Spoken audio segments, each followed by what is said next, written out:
only emojis of my face, which are apparently a thing that we have now that we are a Twitch affiliate. I've just said a number of words, all of which I know what they mean in the real world, but in the world of this brave new world of communication that we have, I've got no idea. But apparently you can have my face, Bernard's face, and somebody else's face to use to express the feelings that we no longer have language for, because as Syme says in the opening chapters of 1984, it's a beautiful thing, the destruction of words. He wasn't a goodie. It wasn't a good idea. We shouldn't be doing that. Nonetheless, hello, everybody. And I've segued from Brave New World to 1984, so you can tell what sort of mood I'm in. Yes, dystopian, post-apocalyptic. How are you today? So we've got a wonderful show. I just switched off by now. We've got a wonderful show for you. Oh, hello, by the way. This is Excess Malarkey. It's a comedy club. It may look like a middle-class man's living room. There's a reason for that. We're on lockdown. The building that we normally do comedy in, which is a plush, oak-panelled, cornucopia of Victoriana and good taste. Unfortunately, we're not allowed in that building because of the worldwide ague. So what we've endeavoured to do is bring you a comedy show on the internet. I'm assuming you know all this, which is why you're here. You're not sort of channel hopping and hoping for Series 3 of Magnum PI, because you've come to the wrong place. We've got 5 acts on tonight, as we usually have. What we do, for those who haven't sort of popped in this area before but know of Excess Malarkey, we've got 5 acts on, and they will be doing whatever it is they've decided to do online. So it won't be quite like the live experience. So there will be no on-stage kissing, and none of you, I'm afraid, are allowed to take me home. I know that's the advantage for the members who actually turn up to the gig. So, that's why the best comedy is the livest comedy. But you'll just have to imagine, I'm sure, look, we've created emoji of me. I'm sure if this technology thing runs riot, by the end of the lockdown, you'll be able to create a living avatar of me to lie next to in whatever mode of sleeping you ensconce yourself. That sentence just went too far. Hello, I'm Toby. I'm the glue that holds Excess Malarkey together. I've been comparing it for the past 23 years, which is how long we've been running. We rely on you to support us by watching. Thank you, and you have been in your hundreds. But we also would like you, if possible, to go to this place we have in Manchester called PayPal, and what we ask you to do is to donate the money that you might have spent coming to the live show, and that can enable us to do all sorts of things, and the acts to do all sorts of things. And it means that I won't be selling my children, because actually they're 15 and 19, no longer cute, and wouldn't get that much for them. So the PayPal thing, I've been told, even though it's against my nature, to keep saying the PayPal thing. I wish it was like Swap Shop, where I could give you this teapot and you could give me a £5. Then I would feel like you were getting something rather than just a stream of consciousness and unnecessarily complicated sentence structure. Anyway, let's crack on with the show. We have a fantastic lineup. You can join in. I know. That's the thing. When I started comedy, it was all about the people that had worked at the coalface for 20 years to have earned the right to express themselves. Now, apparently, you can't do a television program or a theatrical experience without you lot needing to join in. If you had anything worthwhile to say, somebody would have given you a forum with which I suppose they have. Yeah, you have. Okay, this is democracy. I'll go with it. So you can join in. Please say nice things. And if you want to send your heckles in or your questions, I will deal with those by phone. That's another thing we have here in Manchester. It's called a phone. Oh, we've got some questions coming in already. So what I normally do at the start of the show is I split you into teams, because we need you to send us your vocal manual and mental affirmation, so that we all ride on the crest of a wave of your anticipation, and it will make us perform better, even though we're all in separate rooms. So I want you to. So what I do at the club is I split it into the left-hand side and the right-hand side. You're going to have to decide whether you're left or right. And on the left, and Jonathan, who's a very important member of the audience, always sits in the middle at the front, and he decides on the team names. So on the left-hand side, he's sent them in, and he makes them out of Lego. So I'm sure somehow we'll get this online somehow, but this is the Lego. The left-hand side, we have the Knights of the Round Table. So he's gone sort of unplugged. John's just come in behind Roz. I can see the workings behind stage. I've just been talking for 10 minutes, and not a word has been heard. count your blessings. So Knights of the Round Table to the left. On a count of 3, Knights of the Round Table, 1, 2, 3, make some noise. Hooray! And on the right, it's superheroes. So it's old school versus modern. Okay, so the original Avengers and the modern Avengers, neither of them the actual Avengers, because that was Patrick McNee and Diana Rigg and Honor Blackman, but it's fine, I'll go with it. So on the right, superheroes, on a count of 3, 1, 2, 3, hooray! And now we're going to do that thing where we welcome onto the stage, but we don't have a stage. Welcome from, I'm presuming, her home, somebody who's been doing so brilliantly and rightly so for many, many years, and has had particular traction in the past year or so. And it's so brilliant that we've got her to open the show for us tonight. Superheroes, Knights of the Round Table, come together to welcome on the one and only Mrs. Barbara Nice. Oh, hiya, everybody. Can you see me? Because I can just see you, Toby. Can I be in the middle now, Roz? Is it possible, Cock? I like seeing Toby. Don't get me pigging wrong. I'm in the middle. All right, it's all right. To me, I'm not in the middle. But to you kids, I'm in the middle. And if you can see me in the middle, my name is Mrs. Barbara Nice. Barbara's in Strysett, Nice is the biscuit. And I've just got my jigging handbag with me. I hope you like that jigging handbag, because I haven't, like a lot of people tonight, I've had no work since beginning lockdown. So it's very nice to have this, but it's nice to be at home doing your stuff, you know what I mean? Because I don't drive, I'm ergonomically correct. I'm usually on an National Express bus. So it's lovely to be at home because I've got my delicates on a hot, short spin. So all that's good. Hey, I've not used this bag since the lockdown. Look at this. Seek and you shall find. I thought I'd left that scarf at Burnley Mechanics. So it's lovely to be here, and I'm just peeping out. You can have a good look, can't you? Time is all over the place now. You spend a lot of time just looking out your window and see what's going on. I can see that next door's dog's got a blue tail, and you think to yourself, how's that happen? And then you see that what they've done is they've painted the fence as your. Do you see what I mean? All life's yin and yang, feng and shui, start skiing up. But time, hasn't it gone pigging funny? I'm not even sure what's going. I'm never very keen on time anyway. You know when they put the clocks back, you know, fall forward, spring, wherever it is, that confuses me.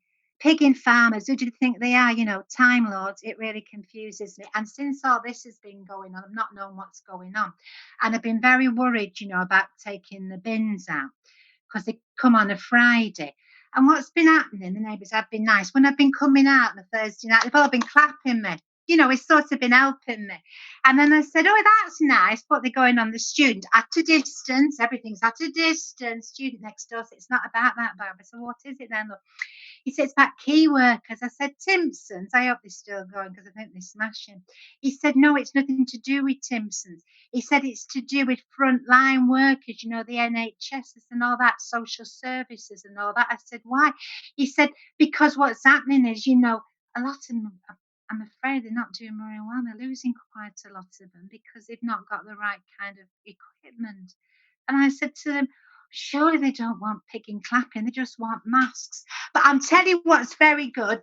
Have you been going through things? Have you been clearing stuff out? I've had a good pigging clear out. Have you?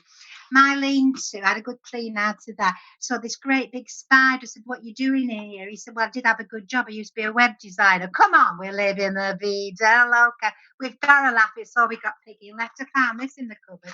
Charmaine. Had a good clear out. Can you remember Charmaine? Do you remember this on a Saturday night? This and a bottle of Matches Rosé and a candle in it. You thought you was living the vida loca. You thought you was on the left pigging bank, kids. And I was having a look to see what the sell-by date is. BBD, best before date, there is 15th of June 2017. I was surprised. I thought they stopped making them in 1972.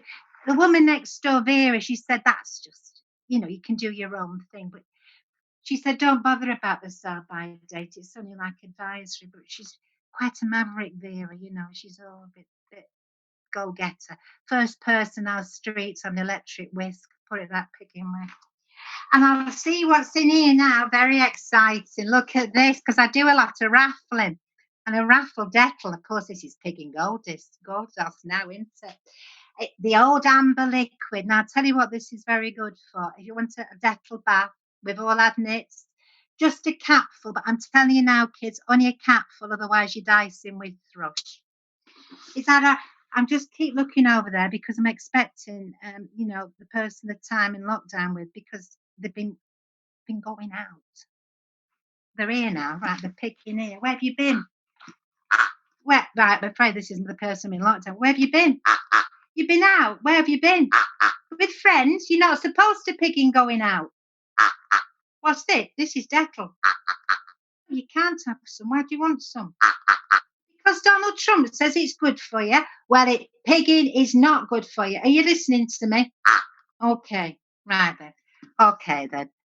We're going to go to bed now, but early night and all that kind of stuff. So from me and the pheasant, you're not having any. No, you're not having any.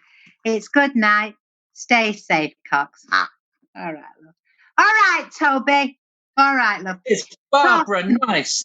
Thank you so much for that. You're welcome, love. And how are you? So how are you doing? You coping okay? Yeah, it's not so bad, is it? I do think it's very up and down, yin and yang, fen and shui, Satsky and Hutch. Some days you're all right, and other days you think, what the piggy neck's going on. You've just got to take one day at a time, Toby. Do you find the same thing, love? Yes, but I was very pleased about the commonality that we find, because you've been going through your cupboards, and I found a box of herbal teas in the back of mine, and there were flavours I never thought I'd get round to, that I think may end up being drunk if this goes on much longer. You like herbal teas, love? I've never been able to take to them. No, I don't. That's why they're in the back of the cupboard. That's why they're still there. But I like the look of your chow mein. It reminded me around. I think we have some Matthias Rosé. I remember when that was the other wine, and the other two were Black Tower and Blue Nun. There were three wines. Liebfrauen Milch. Do you remember Liebfrauen Milch, love? Yeah. It will come back. All that will come back. It's the circle of life. It will come back. Top tips. Get money on it at Ladbrokes. It'll probably be in posh restaurants. I do remember chow mein. Yeah, you've taken me back to my childhood. All the old tastes are coming back. I'm craving custard, and I bet I'm not the only one. If anybody's watching this and they're craving custard, just go, I'm craving custard, Barbara. And me. Proper bird's custard. Yeah, proper stuff, love, with the skin on top, Oh, do you do the skin? Are you a skin eater? Do you eat the skin off the rice pudding too? Yeah, I like rice pudding will come back, love. Everything's just coming back. There's a lot of nice things happening, don't you think?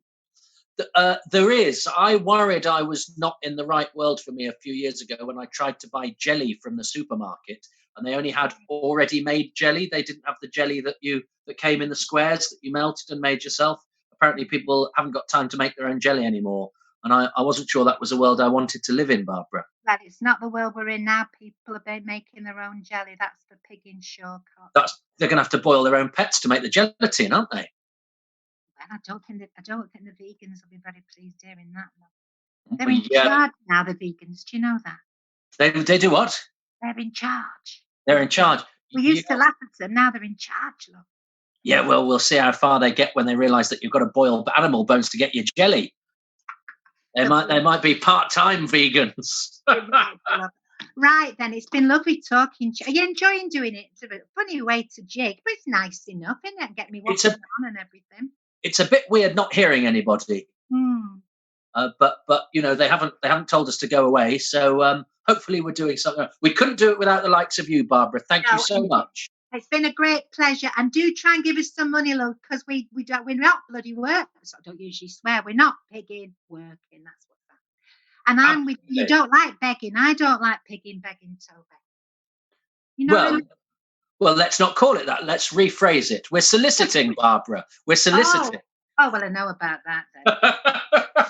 That's the bomb. I love that. Gorgeous to see you. Nice. Thank you for doing it. Take care. Ladies and gentlemen, Mrs. Barbara Nice. Yay! And I think we're back to me now. I don't know how this works, but and I've had some questions. I've said, there was and Barbara, of course, was talking about the bins. Her bins go out on Friday. Mine go out tonight on a Tuesday. And actually, doing Excess Malarkey is my mental reminder to put the bins out. So last week, I'm afraid the bins didn't go out. I woke up to the sound, that despairing sound of the bin lorry receding into the distance, and I went, oh, it's too late. I'll never get there now. And then I went, no, if I run down, I will. And I ran down, of course, I was too late. And then I spent the rest of the day thinking, if I hadn't thought first, it's too late, and I'd gone down then, would I have? And it still haunts me. So I've done the bins now, but it's only the paper bins now. But that was depressing. It was the most depressing thing of the week until I saw the words, currently trending in the UK, Alison Pearson on Twitter. And then that was a whole new level of despair.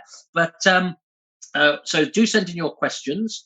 We've got asking people to stream the shows when we're back in the venue. Oh, we will talk about that in private. Well, there we are. What is my favourite dystopia? Oh, lots of people craving custard. Lots of people are now craving custard. You see, you just have to say a thing, and people will do it. So, hence all the Domestos-related deaths that will be blighting the United States of America shortly. Toby looks devilishly handsome tonight. I don't know who said that, but it's appeared on my phone, so I'm taking it as an official critique.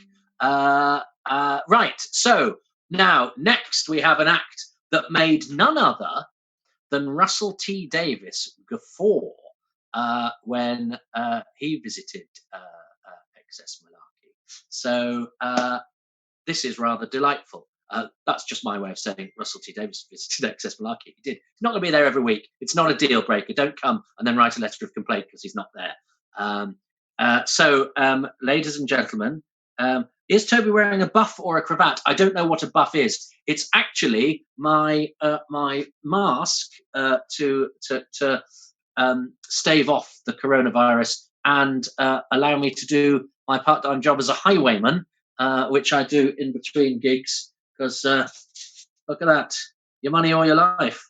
But no, I have to always wear a mask because my partner is vulnerable. So it's my mask. But the fact that it can get mistaken for a cravat means it's doing its job. So the next act is a delight. There's nobody like him on the circuit.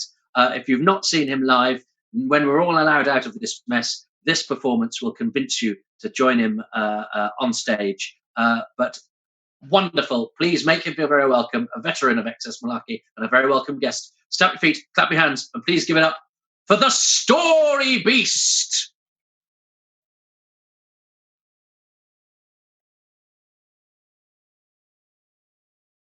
Feeling a little under the weather, so I've come round like Peter Falk come to look after Fred Savage and then accuse him of a murder later. I think that's how it went. I can't remember. So we'll start with a little spooky story. I hope you're up for that.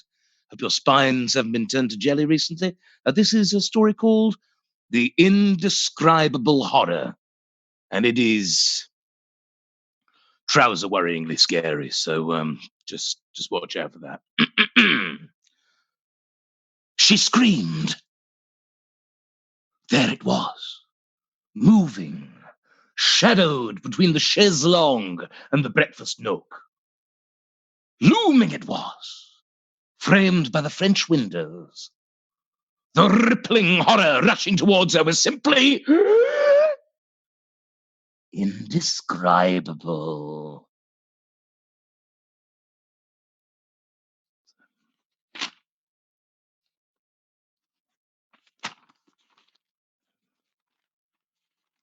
It's indescribable, wasn't it? It's a bit of a Ron Seal job, to be honest. Couldn't describe it, could you, even if you tried? I'll go for a longer one. This is, I do kids' gigs as well, and this is my first attempt at a children's story, so hopefully this will put you at ease.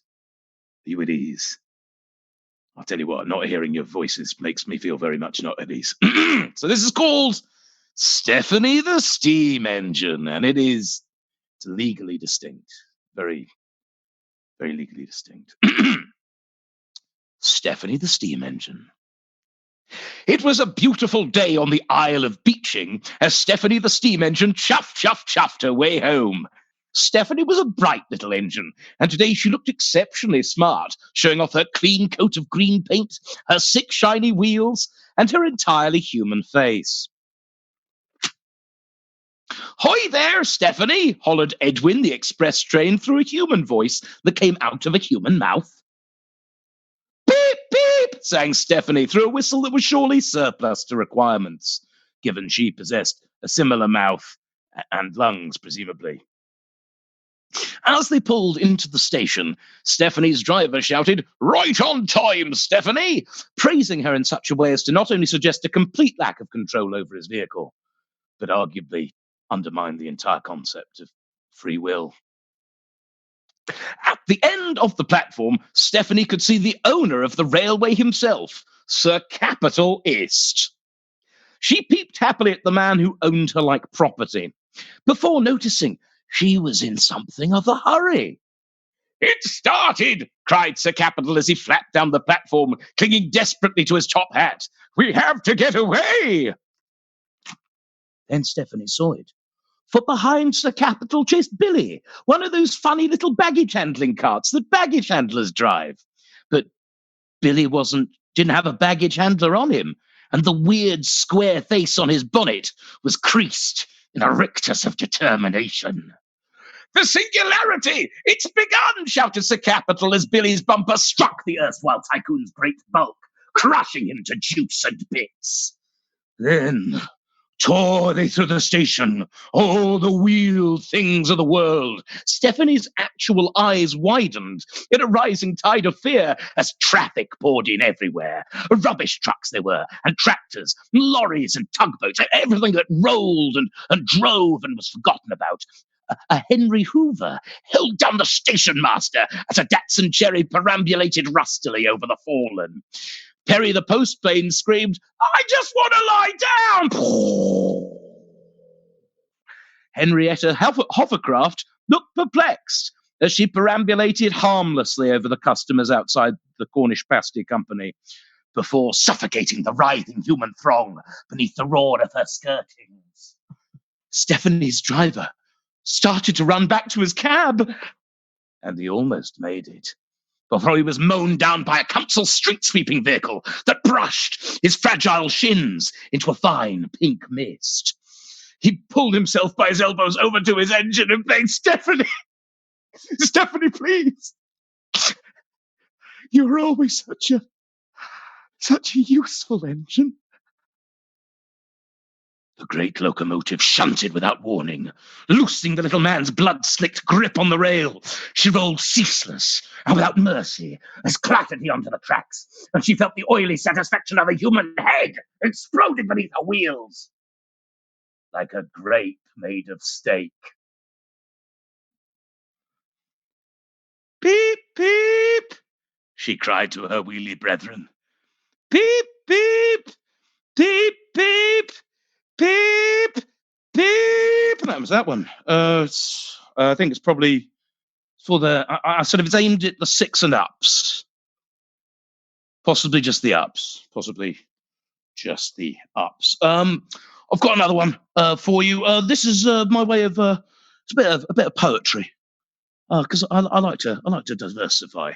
Really, there are many small pleasures in life which are currently prevented from having, and one of them I really enjoy my little journey up to Manchester.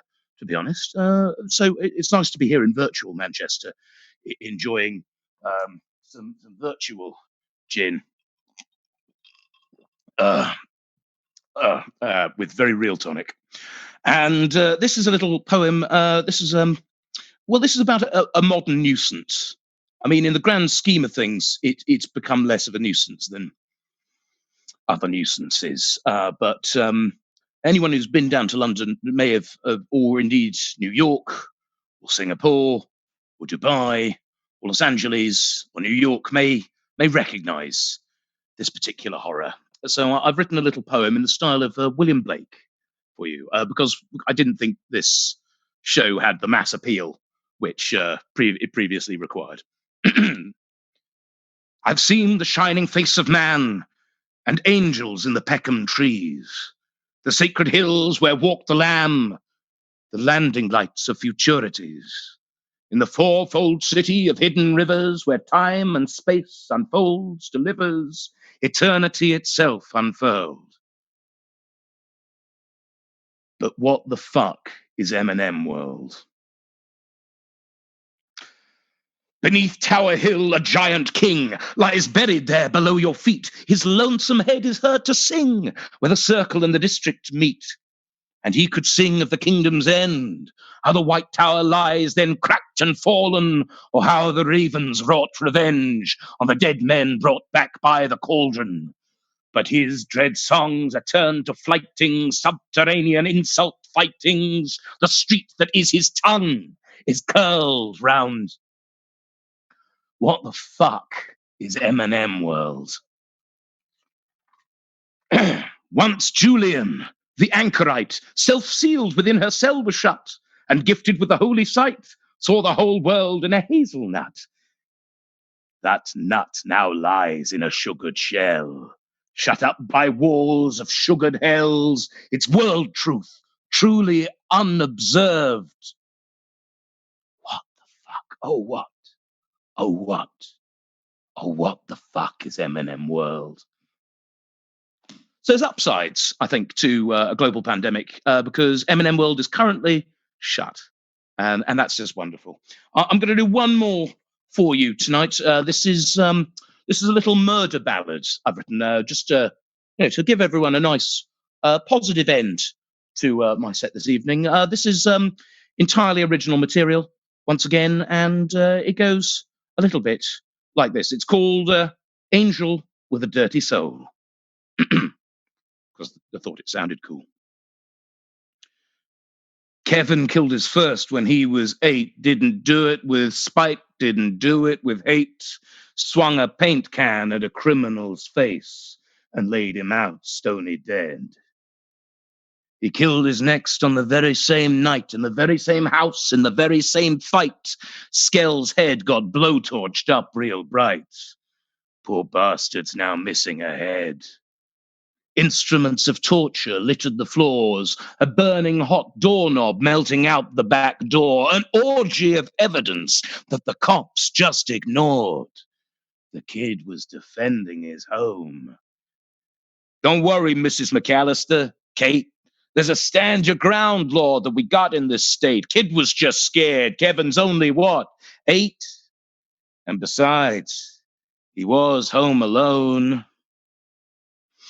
They chose not to see he was killing for sport, missed blueprints showing the malice of forethought, which is why that Christmas Kevin didn't get caught. And that was a crying pity. Because Kevin killed his next when he turned 10, must have still seen the faces of the 2 dead men because he slipped away from his family again to get lost in New York City. Modus operandi, same as before. He lures in 2 junkies to burgle a toy store, tempting them on to the killing floor with prospect of money for meths. Inside, they fumble in abject confusion, staples and bricks to the face, leaving bruises. They try to escape, but it's worse than useless. They're stumbling towards their deaths. A steel sink is rigged for electrocution. Guy washes his hands and then blows all the fuses. Another's consumed in a fiery ablution. Kerosene down the toilet got lots of uses. And the explosion that follows leaves the whole place a ruin, with no witnesses and no evidence proving Kevin's extrajudicial executions. So NYPD can't draw a conclusion. And even then, if they did, the same thing happens again and again. Kevin churns out the sequels of Murdered Men, Christmas 93 to 2010, till Kevin's no longer a kid. McAllister's murder machine moves on to Baton Rouge, Baltimore, Buffalo, Boston, Topeka and Tulsa, Tacoma and Tucson, to Lewiston and Newton and Rooston and Houston, till someone connected the dots. FBI got a real hot tippies in a backwater factory, Mississippi. But as they roll out, all set to let rip, he has already fired the first shot. The SWAT team breaches the wall and reaches corridors of bear traps set for besiegers to funnel them into a well full of feces. But someone's caught sight of their man.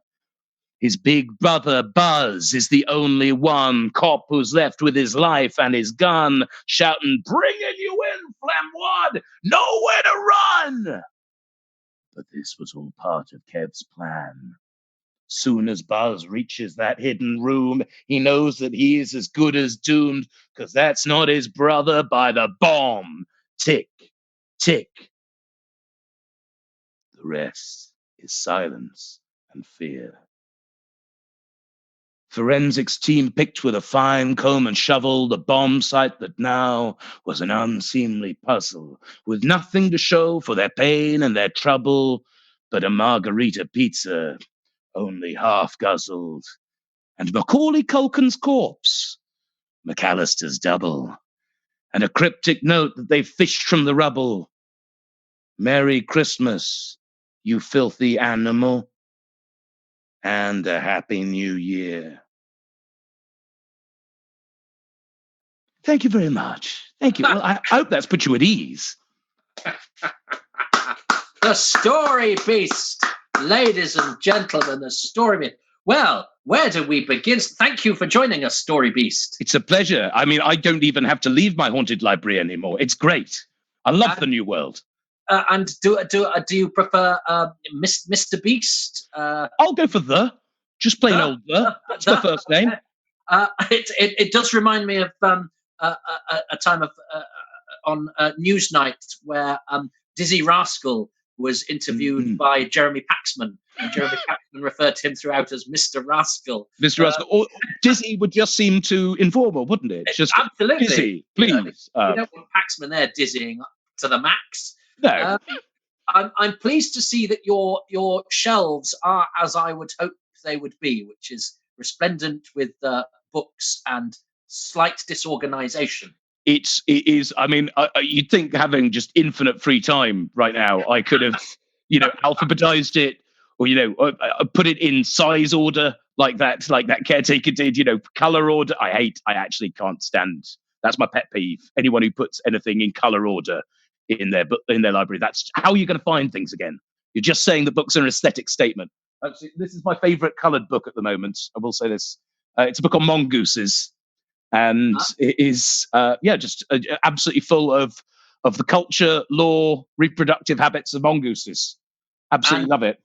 And tell me the thought process behind that. Did you decide, I want to know about mongooses, I shall buy a book about mongooses, or did you found this on the floor in Finchley? Okay. This is. I mean, and of course, it appears that the universe wanted me to have a book about mongooses, so I picked it up. It was in the era when I didn't have to disinfect it. It's a different world. I might come back later with some Dettol and start spraying a book if I found it on the floor now. So it predates the lockdown. It does predate the lockdown, yes. But you've only just got down to reading it. It was a sort of right. It's one of those books. I mean, everyone has that pile of books that they're going to read in their life, and Mongooses was just like one of these days. I'm going to get around to reading mongooses. That was my my Les Miserables, my Moby Dick. It's almost like it's there going, no, it's not mongoose, and you're going, well, what else are we going to learn? I mean, it's kind of blown its season finale on the cover. Exactly. I mean, if there's a central thesis, it just starts with this. No, it's mongooses. It's clumsier. But that's the way Ricky Tikki Tavi would have said it if he didn't communicate in a series of clicks. Now then, we're sorry not to see you in person because your performances are always full of energy and always sort of mesmerize the room. You can't look at it this way. None of you can actually taste any sweat. No. I'm always very much. I'm SeaWorld rules. The first 2 rows will get wet, and you will watch me torture a whale. Those are the two.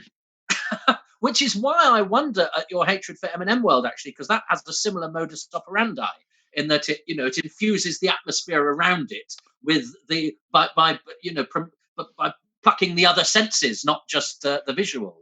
Well, Well, the thing is, like, of all the confections to be given its own world, they are. If it was, jelly belly beans, I quite like other forms of bean are available, but there's a million flavors of those. Baskin Robbins, that makes sense. That there's a whole shop that never claims to be a world, but there's a shop which sells X number of ice cream flavors. But there's only.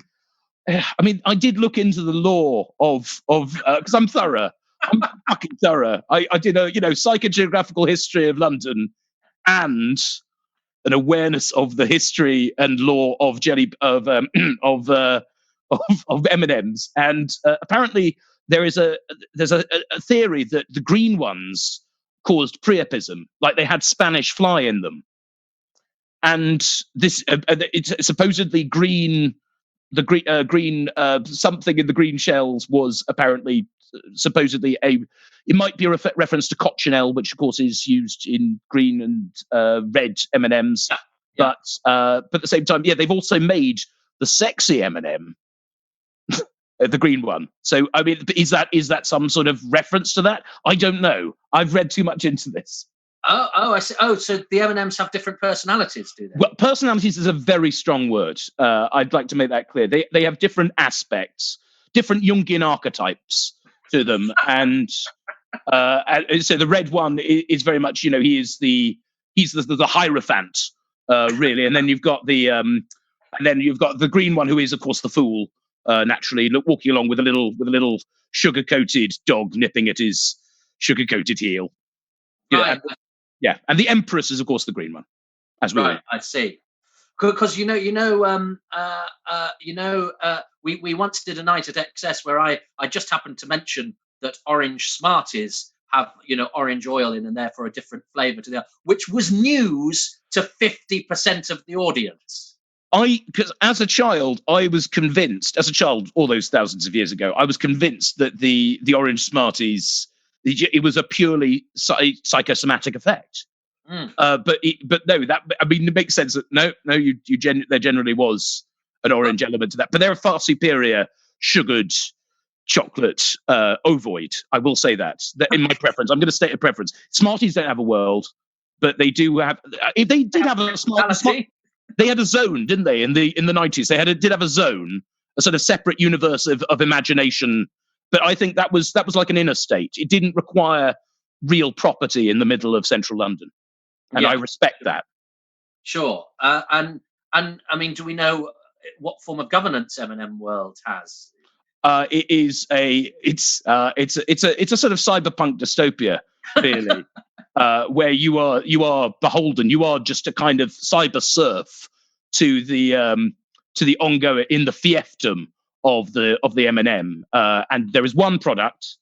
And you have to buy it. Once you're in there, you have to buy it. I have not bought anything. I used to work around the corner from it, and I would treat myself several times every week when I was working at the Crystal Maze Live experience, because obviously, of course I did. But I would go in there, and I would go in there and not buy anything, just to show them who was boss. I just look at them. I wouldn't touch the Smartie, the M&Ms, the evil Smarties. But interestingly, though, that your ire for the M&M, I think, has blinded you to some of the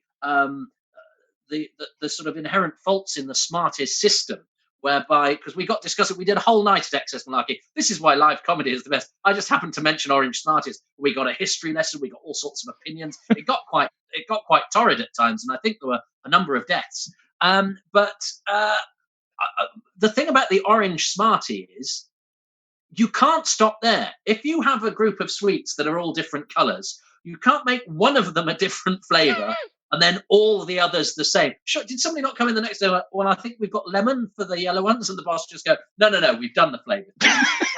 Well, no, hang on, we've only just started. No, I think that'll do. You've opened that door, and once you've opened that door, you have to let all manner of textures and flavours in. I mean, just opals, just pure, just like for the blue one, just the taste of sky.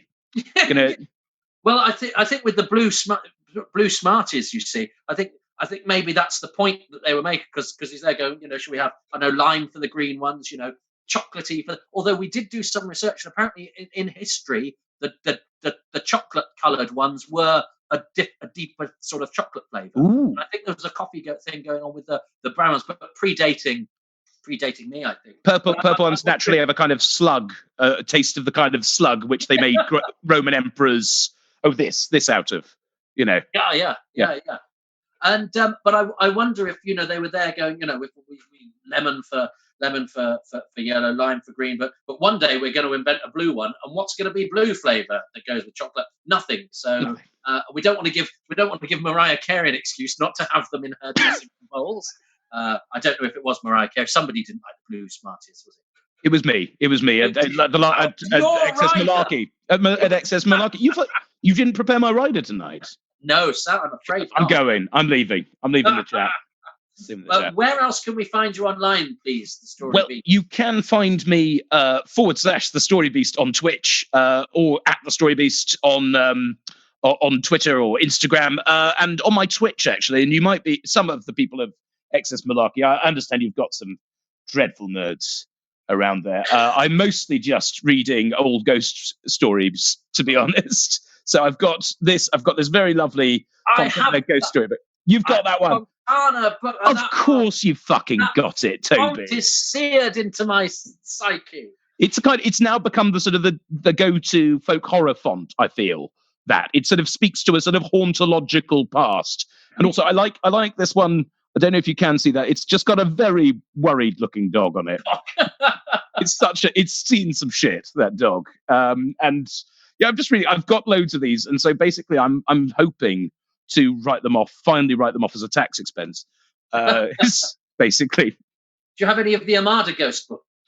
I don't have any of the Armada ones. I only just discovered about them because I started talking about the Fontana ones. They weren't very sturdy. I had a few of them, and they didn't sustain a period of thumbing. They felt. Well, that's why I'm coming to these secondhand. So if they, naturally, this is from the early 70s. This one, actually, these one there is a kind of they're all very good, but I particularly like the early Fontanas because they are edited by the absolutely marvelous Robert Aikman as well. He wrote the Ringing the Changes and all sorts of absolutely gorgeous ones. We've done Ringing the Changes already, but I'm doing some Edgar Allan Poe. I've been doing some H.P. Oh, good Lord, saying some H.P. Lovecraft out loud.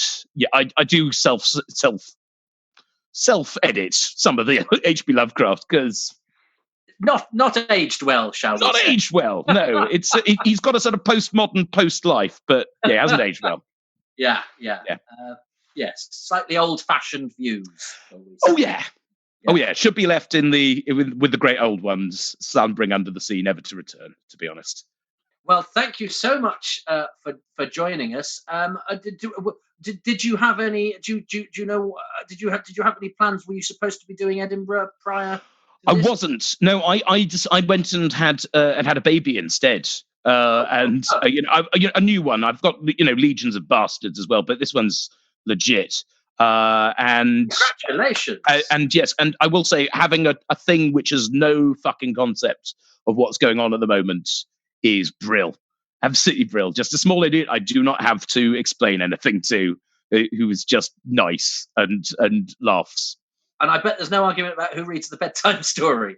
We both enjoy it, but yes, I do. I've got a very good version of Jabberwocky, which I'm mostly telling raspberries on his belly. Excellent. Entirely in the medium of raspberries. The luckiest baby there is. Well, for now, Mr. Beast, thank you very much for joining us. Ladies and gentlemen, the Story Beast, everybody. The Story Beast, hopefully when we're back alive will join us, because a live experience with the Story Beast. There's so many questions I could have asked. We hope you like, by the way, this bit that we do to augment the performance, which is sort of compromised by resources, where we speak to the comics. It's something we experimented with, and I hope that it's nice to sort of see them behind stage. Nice to see the Story Beast's shelves there. I've been sort of shelf watching. It's quite a sort of window into people's souls. I noticed Peter Hitchens was interviewed the other day, and he looked like what had a cot with a shroud on it, which I thought was spookily apposite. And Simon Sharma, his was very sort of messy and scatterbrained, but seemed quite clever. And Piers Morgan's just had a monetized fury behind it. Yeah, I know he's occasionally said the right thing and asked the right question, but that doesn't let him get away with everything else. Carlos the Jackal's favourite James Bond was Sean Connery. Doesn't wipe out the other stuff. Now, I still don't quite know where to look. Now, our next act is no stranger to Access Malarkey Online, actually, because he's done our sister show, our alternative show, our archive show, which is called Access Malarchive. You see what we did there, which is what we do on a Sunday, where we'll play past performances in front of a reassuringly hefty sounding audience. And you actually get their live show because we record them in order to hold any acts to ransom. And if they get successful in the future, we release all their material that is now deemed to be unacceptable. No, we record them because it's nice for people to have them for their show reels and stuff like that. So we have this lovely archive of shows that we're playing out on a Sunday, and occasionally we're joined by the acts, and we get to talk to them about their experiences on the circuit, and why they do some of the stuff that they do, and some hilarious stories about their time on the road, and how all other comedy clubs are not quite as good as Excess Malarkey. So tune in for those on a Sunday. If you've got questions and heckles, please do send them in. I'm sorry, it's slightly pausey because I've got to find it on my phone, and I've got all sorts of things like a mindfulness app. £10 a month, never so much as used it. QuickBooks, that's another one, £10 a month, never used it. I could benefit so many charities from the Guitar Legend, from the apps that I don't use. Couch to 10k, she's really annoying. I'm not an awesome runner. I'm a lazy swine. And what you should say is, instead of, you'll feel so much better today, that's not going to make me run. That's not going to. You need to.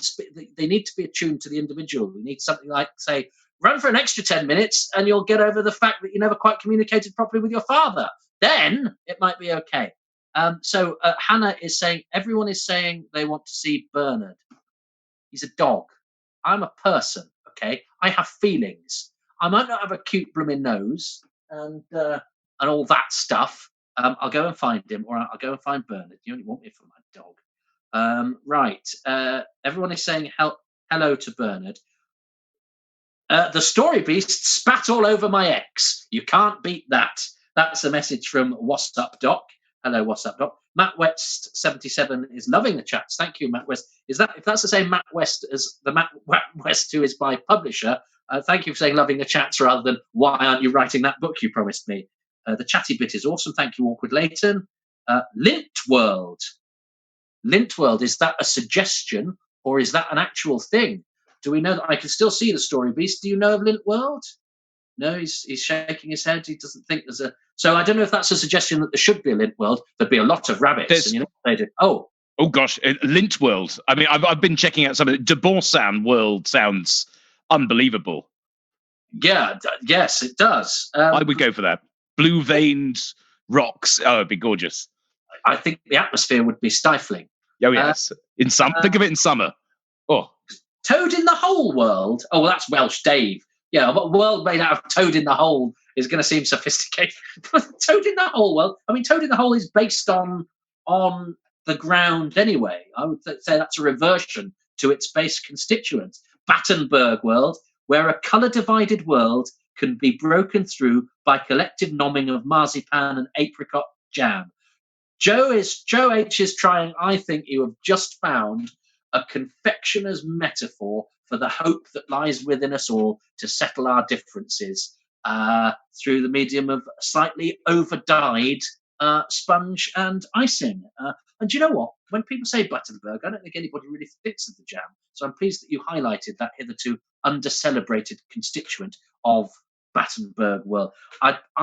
do you know what? When we do this live and we go on these ridiculous fights, so the Smarties night was brilliant. It was ridiculous, but it was fun, and everyone was joining in. And I tried to describe it to people afterwards, and it sounded like the shittest thing in the world. And I'm doing this now, and I'm talking about Battenberg. I don't know if any of you watching at home are actually trying to kill yourselves, whether you go, oh, this flight of fancy is quite whimsical and enjoyable. You go, oh, I wish this man was dead. So let's crack on, but because I feel like I'm just sort of chatting to my mates, and they let me get away with this stuff. Well, I mean, they never come to my house or phone me up, but do you know what I mean? I feel like I'm indulged, but now it's being broadcast. Suddenly the heat is on.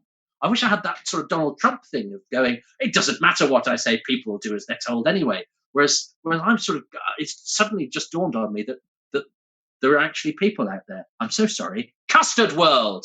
Oh, the story arc that was seeded in the pilot episode of this broadcast has now just come to a mid-season finale by mentioning something we heard in episode 1 at this juncture to suddenly up the stakes and make it sort of brilliant. It's very popular, isn't it? Custard, look. Yeah, but things that we want. Bit more custard. Yeah, we just want ordinary stuff. Keeps us happy, look. But I don't think they'd have thought of it unless you'd planted the seed there, Mrs. Barbara Nice, or Vanilla Pod, if not a seed of custard, isn't it? I think custard is grown from vanilla pods, isn't it? Must be. If that's you get it from the custard tree. Right, I'm talking rubbish now. Thank you. So, and then we had a cameo look from Mrs. Barbara Nice, who came back from. Yeah, it's good, you see. So let's now move on to our third act. Who I'm going to have to rack my brains for questions because I interrogated the poor fellow only a week or so ago. One of the most original in terms of approach to comedy, who's honed a style that nobody else could do as well as him. And it's a delight to welcome him back after a brilliant headline set that he did for us less than a year ago at Excess Malarkey. He's supposed to be, I think, opening at the Soho Theatre tonight, and instead he's looking at his computer screen and listening to a tit talk about cake.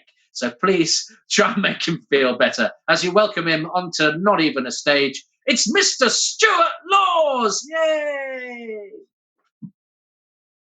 Okay, so that's the visual joke done. I can switch to that now. Thanks very much for having me here. I've sort of don't really know how to run these gigs, so I'm going to just do a couple of quick things, and then I'm going to move on to a reading of a thread of tweets that I did and got quite popular around the world. But before then, first of all, I'm going to do an impression of a man about to have a sculpture of himself done. Do you mind making my dick look tiny? Okay, so that's that.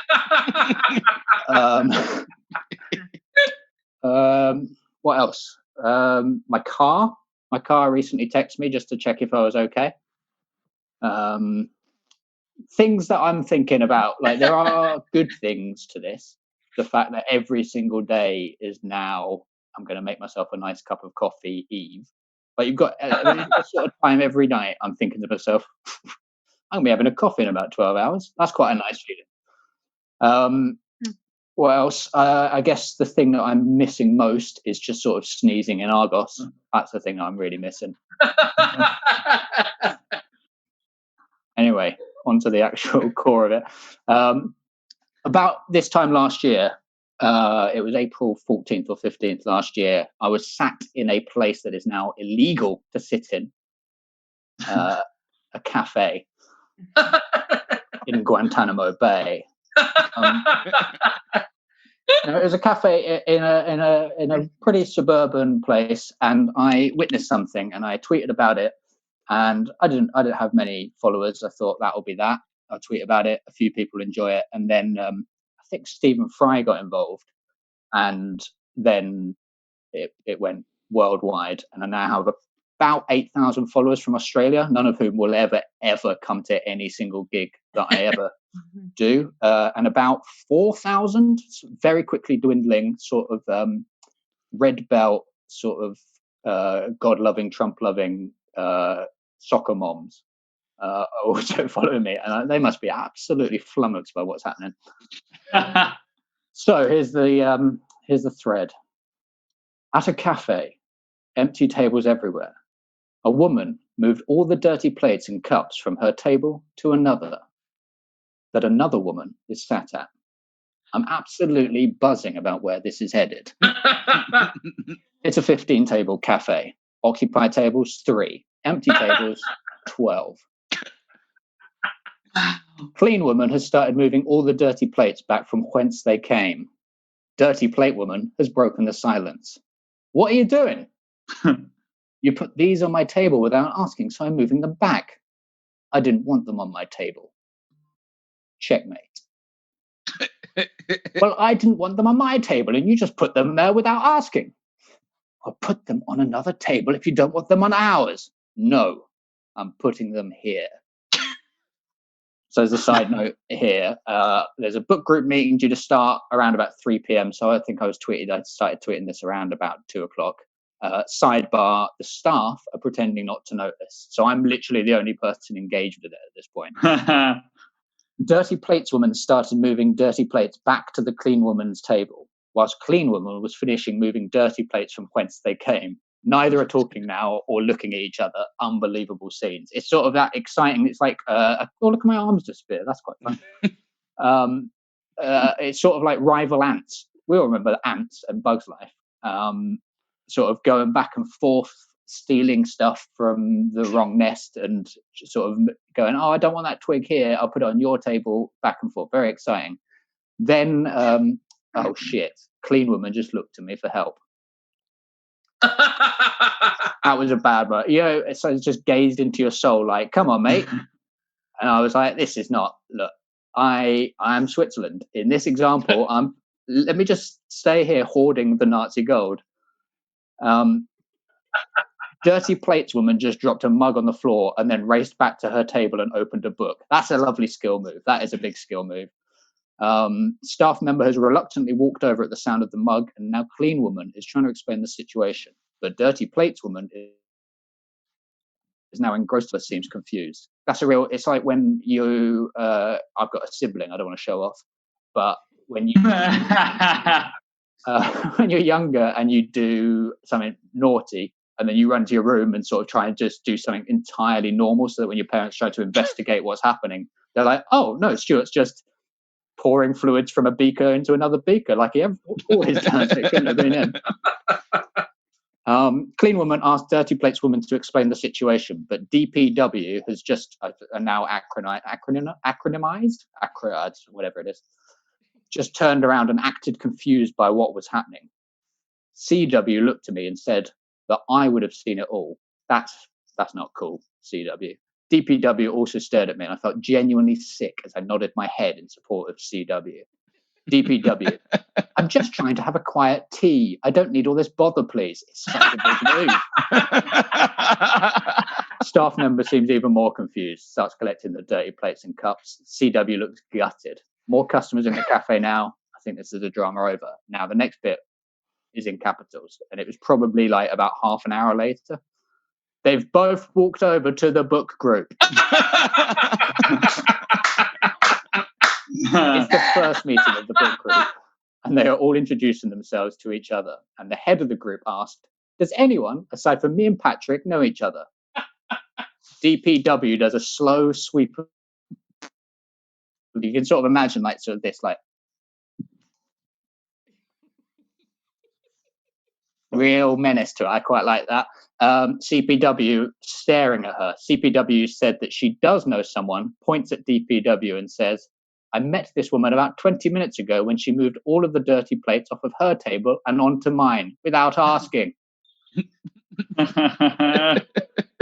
Patrick did a little laugh, and the head of book group, HOBG or Hobga, looked very confused. Hobga, shall we get started?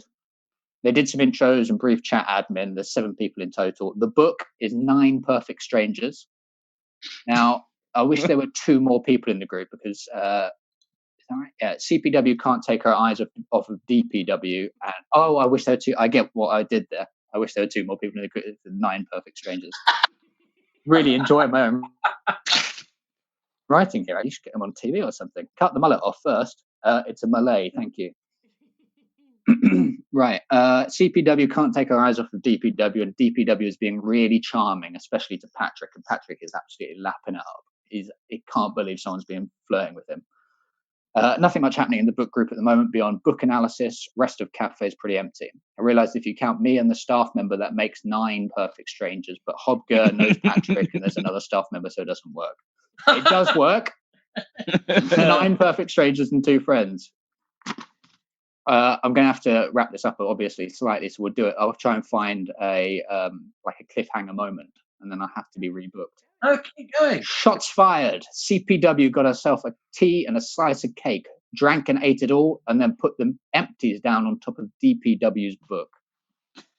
Oh, fuck. She's mad. Fuck me. Now, that's me reading. That's no commentary. That is. DPW calmly excused herself to go to the toilet, came back with water, put it down on table, and knocked it over CPW's book. Then quickly apologized and sat down, offering no help. Others in the group helped clean up water. No one really seems to understand that their book group has a broiling subplot going on. Patrick especially. Hobger asked for suggestions of future books to read. CPW. The Psychopath Test? Hobger. That's a good book. Anyone else read it? One of the supporting cast of the book group has brief discussion about John Ronson, DPW joining in, saying it sounds like a good book. That's a big move from DPW.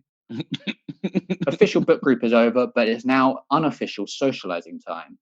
2 people make a quick getaway, the rest are just chatting. CPW looks lost, desperately trying to think of a way to get revenge. Imagine this was all viral marketing for 9 perfect strangers. Whoa, this blew up. While you're here, check out my book, 9 Perfect Strangers, available from all good the internet.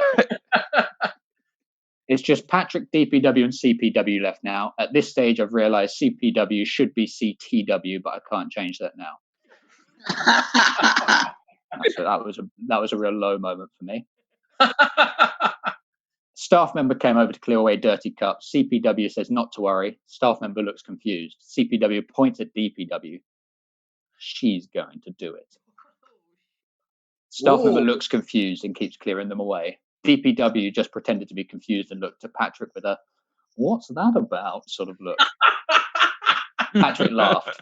I still don't think he knows he just attended a book group.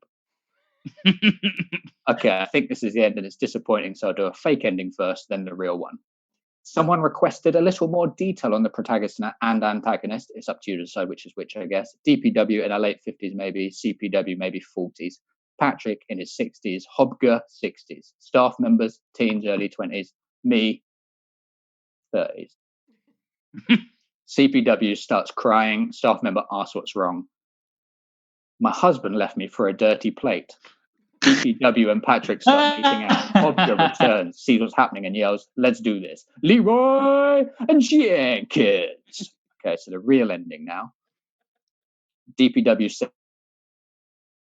she has to leave. Why? Shakes her hand. I really love Patrick. DPW does a Patrice Everest style ignoring of CPW. Goes and pays her bill. That's a nice little reference for the old footy fans up in Manchester. CPW goes and pays her bill, talks to a staff member for a bit, laughs about something, and then leaves. CPW looks absolutely devastated, unexhausted. There's a pause. I post a little photo of myself looking exhausted. And then this is in capitals. Oh, God.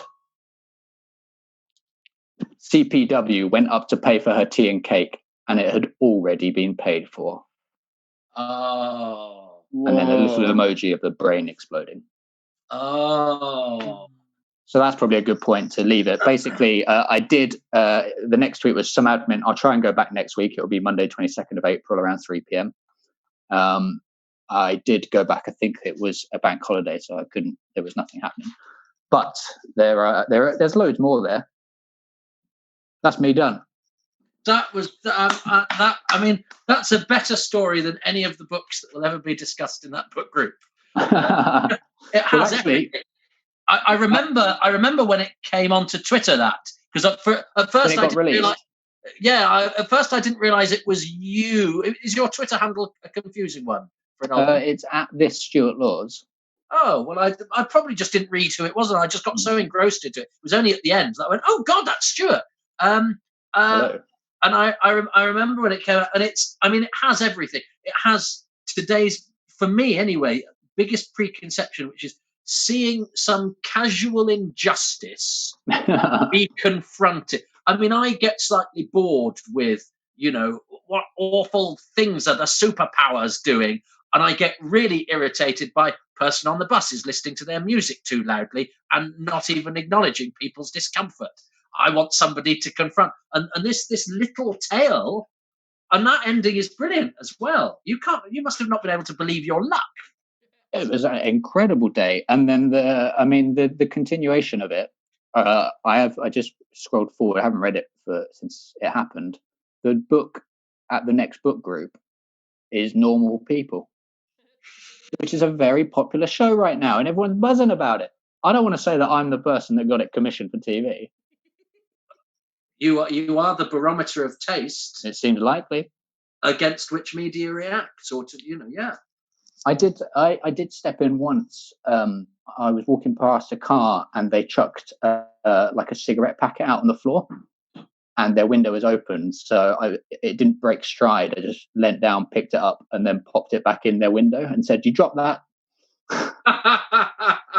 They immediately chucked it back out and yelled some stuff at me. I did once. I saw a lady drop a fag packet, and I suspected it was empty. And I'm not normally so bold, and I picked it up and I went, "Oh, you dropped that?" And she went, "Oh, it's empty." And then I put it into the bin that was next to both of us. And went, "That was hard, wasn't it?"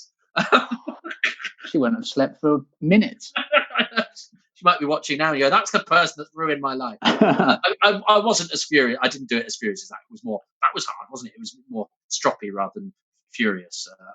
Yes, but nonetheless, it was quite bold. And I did once when somebody rather with arrogantly sort of sauntered past the bus queue. This was in London, and just got in it before everybody else, where we were all queuing, and then couldn't find his Oyster card, and so then we all filed past him, and I was well, it made a mockery of you pushing in there, didn't it, sir? And I went. But, you are a superhero yourself, aren't you? I like to think nature. The petty avenger. Fate was the. Do you know what? I would love a TV series where somebody went around avenging minor social infractions from people who need a telling off. I think that would be the most satisfying program. Well, never mind bringing down big conglomerates. That person who's a bit of a dick. Yeah, who's doing 2 exercises a day. Well, no, that's just somebody that's better than me. That's fine. But somebody who indulges in sort of minor petty, parks in front, like the woman who parked in front of our drive when my partner couldn't get in and to get some chips, and I went and said, "My partner's a wheelchair user; she can't stay in the vehicle for long, and you're blocking the drive." And she said, "Don't talk to me." Like that, and I'm like, she says, "Nobody's died." And I thought somebody's gonna win a minute. She's always on the front row at XS Malarkey, isn't she? Don't talk to me. Yeah, absolutely. She now follows me around asking me not to talk to her. Now, tell me about your bandana. What? Have you got a bandana? Yeah, this is a sweatband. We all sweat a lot, right, when we perform. Oh, are you about to do oh, right. So this is for performance, because I can do that as well. Look, that's beautiful, actually. That's this is so multi-purpose. Mask, cravat, bandana. Testicles, spectacles, watch. Yeah. So you're right. I wondered if you were about to do a dance montage or. Oh, absolutely. Oh, actually, that is something I could do. This is something I've been practicing. I'll do it just a couple of them. Is that what we're doing there? I've unplugged the old headphones. Okay. Oh, I need to turn off my background if we're going. Yeah, you might. It's sort of the background is sort of consuming you like entropy in a particularly scary episode of science fiction. Yes. Right. How So my many? show this year would be about beer mat flipping. Okay. So this is what I've been practicing. This has been my daily exercise, really. That's big, isn't it? Yeah. Oh. Okay, well, look, there's 10 there. Let's just do 10. That's 10. There's 20. Yeah. Let's just try 20 out. Let's just do that. Some have gone. That's 16 gone. So that's 26. Let's try 26. Okay, there's 6 gone there. So that's 20. That's 30. We do 30 now. Oh. That's impressive, but it does beg the question: did you have that many beer mats before the lockdown? And if so, why? And if not, when did it occur to you needed to get some in, and how did you achieve that? As I said, my show was going to be largely about beer mat flipping this year because it requires writing. So I've had them in, and I've been training my sweet palms. Right. If possible. My record is 35, but I set that probably about 15, 16 years ago. Right. I need to get back in the game now. Because these hands stayed very small until I was about 24, and they just ballooned. So I feel like I should be able to do it now. So you're rediscovering a skill that you'd sort of not been honing and practicing. Yeah, you start. You just give up on the old beer mat flipping, don't you? Yeah.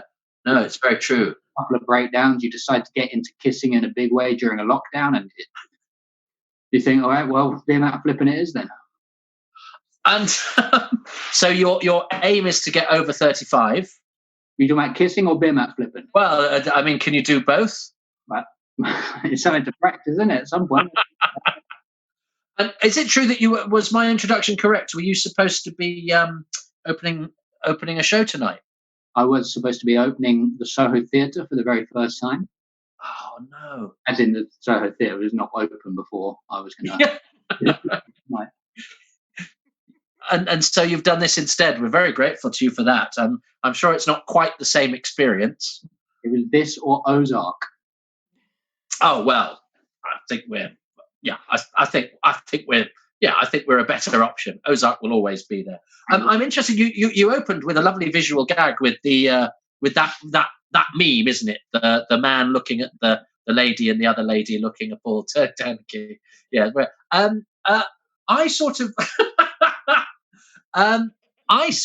wonder about those people. Has anyone ever tracked them down? Do we know who they are? I think there's a documentary and getting to find. It's the sort of thing I would do. Is go, I'm going to do a documentary about those 3 people and their lives and inspirations, because they must be somewhere. They must be. I feel like I'm just going to do a quick casting now, potentially for this one. Get rid of the writing. There you go. So I could be that one. That feels quite nice. Like right. The sort of feeling that you need. Be like, the one that he's looking at. That's nice. Yeah. Oh, that's very good, though. Yeah? Yeah, that's very good. I completely buy the emotion. Thank you. So I'm available for any sort of drama. But you haven't cast yourself as the villain of the piece, I notice. No. You need the audience's love too much. Push yourself. Not the wayward eye. What can we find you doing online apart from this, Stuart? Where if people are in lockdown and want to see some more of you, what can they do? There is a full show of mine available for free from 2015. They could watch that on YouTube. Stuart Laws, Who Said Anything About Stopping It? Or on Next Up Comedy and watch my 2016 or 2017 shows. Brilliant. And follow you on now. Is it that Twitter, which was brilliant, and I certainly I was really happy because it was a thing that I found because I was following you on Twitter, and so sort of saw happen, pretty much as soon as it was happening. And then through the week, I saw people retweeting it and go, "Oh, check out this thread!" And I was like, "I think I've already read that." I was there for. It was like when they brought out the Doors film, and I'd already got Doors albums. Well, I hadn't. My brother had, but I felt cool because Doors albums were already in my house, and people were well, I'm well into the Doors now. I was got, oh, that old thing. I'm the Jim Morrison of Twitter. Sorry? I'm the Jim Morrison of Twitter. You are the Jim Morrison of Twitter. Did you find that having a very popular Twitter thread, because it's not a thing I've ever had. I did once make an acute observation about an extra from a 1975 episode of Doctor Who that got a mild flirtation with fame in a particular corner of cyberspace, but that was about it. No, I did do one joke that trended, or it did something in the early days. I think it was when Rebecca Wade from the News of the World was arrested, and it was all in light of the phone hacking scandal and all that sort of thing. And I said, Rebecca Wade's been arrested. Presumably she's allowed one phone call, and by rights we should all be allowed to listen to it, which I thought was quite a good joke. And that got a bit of thing. And I thought I would be given my own series, but I wasn't. So did you find having that sort of Twitter event, did it affect you in any way? Did you get a lot of extra followers and things? I think I've got like 16,000 new followers, and then Wow. they slowly dwindle as they realise that the sort of shit they're in for. For about 6 months afterwards, it almost became a deliberate thing of like, right, well, let's get rid of the people who aren't in it for the long haul. Yeah. Up some of the most obscure stuff. Yeah, you don't want fair weather friends. No. I need the ones that are going to commit and are going to send me £50 to £60 every month for a tweet I did years ago. Well, I hope you've gathered some friends for life as a result of doing that for us, and thank you for doing that, because it reminded me of a very joyful morning I spent when I should have been doing something productive. So thank you for that. Ladies and gentlemen, please give a big round of applause. You won't be able to hear it, but we get the vibe for Mr. Stuart Laws, ladies and gentlemen. I'm going to thank you, Stuart, and thank you to all of the acts that do this. Everybody, I don't know everybody's dealings, but everybody who performs at Excess Malarkey is a freelance performer, and we've got the PayPal thing going on. So it is for the entertainment that they have given to you, the odd token of exchange in order to make it worth their while. Because I hope watching for you has been worth your while. Is the traditional way of doing things, even if we can't touch each other. And we've got. I haven't had any heckles during that. So either we were being mesmerising, or you hated everything I said and didn't even think it was worthy of a comment. So let's crack straight on. Have I done all the things I'm supposed to do? PayPal, it's a thing. Do that. Just be nice to each other. Don't hurt anybody. And I'm sorry I'm not my dog. So apparently he's had his first TikTok today. We have a friend living with us called Monique, who we've saying we've taken her in sounds awful, like she was having that she's needed our charity, but we've taken her in, and she's very good at the computers and things, and she put Bernard on TikTok today, and apparently in 40 minutes he had more whatever you gets on TikTok than she's had in her entire life on TikTok. So well done, Bernard the dog. So I might, never mind the monetized anoractum that I've been doing for the past 15 to 20 years, I might just be the guy who's got that dog. So we're going to welcome on to stage now an act who was part of a Radio 4 extra show which showcased Excess Malarkey. That was very nice of them to do. And he was doing his Edinburgh preview at the same time as Laura Davis. That was a brilliant night. I actually found myself, I'm not going to preempt the material, but I found myself today, I was doing a thing online, and I found myself doing something he talks about in his set. So I'll be interested to talk about it now. But if not, I'll remind you of it at the end. And I just went, oh, God, he's so right. I love this next comedian. I think you're going to have a great time in his company. I'm so delighted he can join us tonight. Ladies and gentlemen, stamp your feet, clap your hands, and please give it up for Mr. Adam Hess. Yeah, I'm fascinated to. Can you hear me? Well, I'm fascinated to know what that routine was that you found yourself doing. So I do have some observational bits I remember in that show about maybe glances that you give people in your day-to-day life. But I also had a big bit about wanking.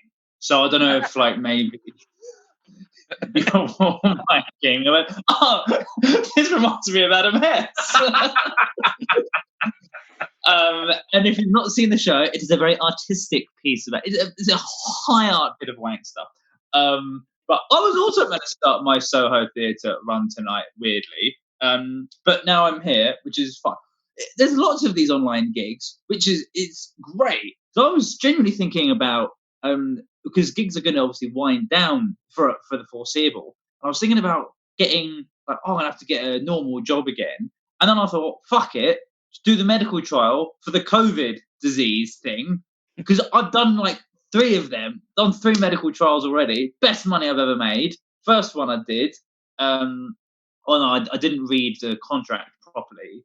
That was a stress because I didn't realize they gave you the disease and then just try and cure it. I thought they just gave you some like drinks. See if you fall over. But the second on that, and that was a bit of a disaster. The second one I did, it was genuinely it was genuinely in like a mansion this is true. It was in the mansion in Cambridgeshire where the first test tube baby was created.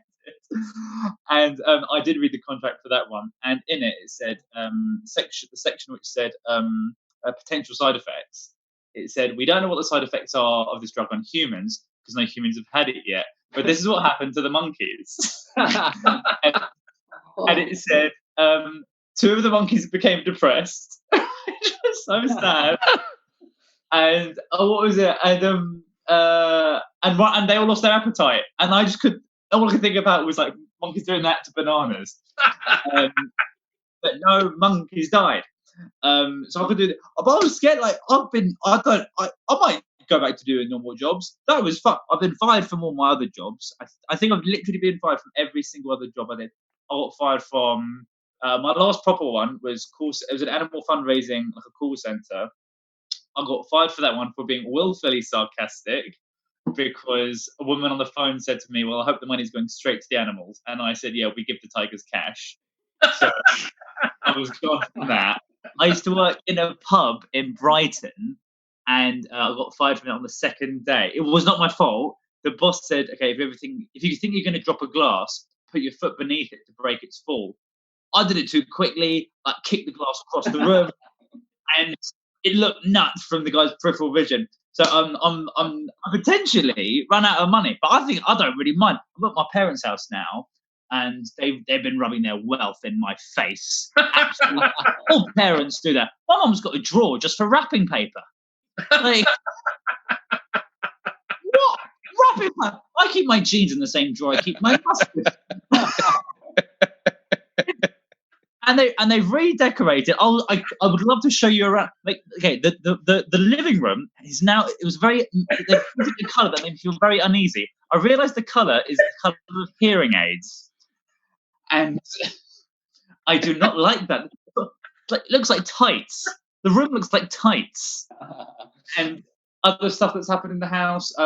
The mother and father have discovered memes. It would seem, and they're very entry level. I think we're all quite like we're okay with the meme that Stuart was showing us just then. My parents they wouldn't watch no Oscar-winning film. They think it's crap. But will somehow be enamored with a meme that just says something like it's a caption that says like me one day after lockdown. Then it's just a picture of a man smiling.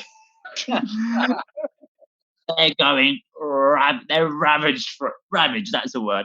But it's all right here. I've got a few problems with the situation at hand. A few things I like about the lockdown. I hate? I get ill very easily, so I'm very like hypochondriac about all of this. So I've barely left the house at all. I'm very worried about stuff. But one thing I do like is how I guess the playing field's been leveled in that my successful enemies are now brought down to my pathetic level of living. So my friends with BMWs can't use them. My friends who live in central London, it doesn't matter, you're not going out. People who go invited on dates, you're all living like me now, and it's sad. So no one's beating me, and I love that. And is that sad? Is that cruel? It's a bit cruel. But these are enemies of mine, and if I've got an excuse for anything that I'm not achieving in life, I'm just blaming it on the COVID. Like I had a project in the works recently that I didn't know if it was going to go well, it could be successful, and it might not. So forever I can just blame it on COVID. But similarly, like I can just say, oh, hey, no one's invited me on a date for ages. Is it COVID? Oh, I've got a small dick. It's COVID. No. That's rude. That is rude. I just was thinking of small dicks because of Stuart. No, because of his joke. But I've been enjoying some situations. But one thing I do not like about the situation is I don't know how to end phone calls with my friends now. Because normally at the end of the phone call, the rule is I think the formula for the end of a phone call is at the end of it, you when you decide you want to stop speaking, you link the thing that they've just said to the purpose of the phone call, and then you link that to a hypothesis of when you'll next see each other. So something like, yeah, I guess we can use that at the wedding. Yeah, see you on Saturday then. Bye. So there we, yeah, you see, but without see you on Saturday, you just have to go, yeah. No, it was a good film. Like, what do you say other than farewell? If you don't say, oh, see you soon, there's nothing to fucking say. And like, the people keep saying stuff like, sorry, I'm talking too much, but I know this is what I'm going to, shut up. I've not spoken in months. What you're going to do is, like, people are saying, oh, to stay sane, remember, stay in touch with your friends. I'm like, are you fucking mad? Like, to stay sane, phone up the people you like and have the exact same conversation about a killer disease, and just make sure you're going to be released, and then a documentary about a tiger that's all we've got to talk about. I'm kind of staying okay, I think. You've not asked, but let's pretend that you care. I've got some jokes. I'll do some jokes, and this is the introduction. I like how if we ever have need to walk past someone in the street, we both pretend it's Boxing Day, and we do a Boxing Day smile at each other, and then run away.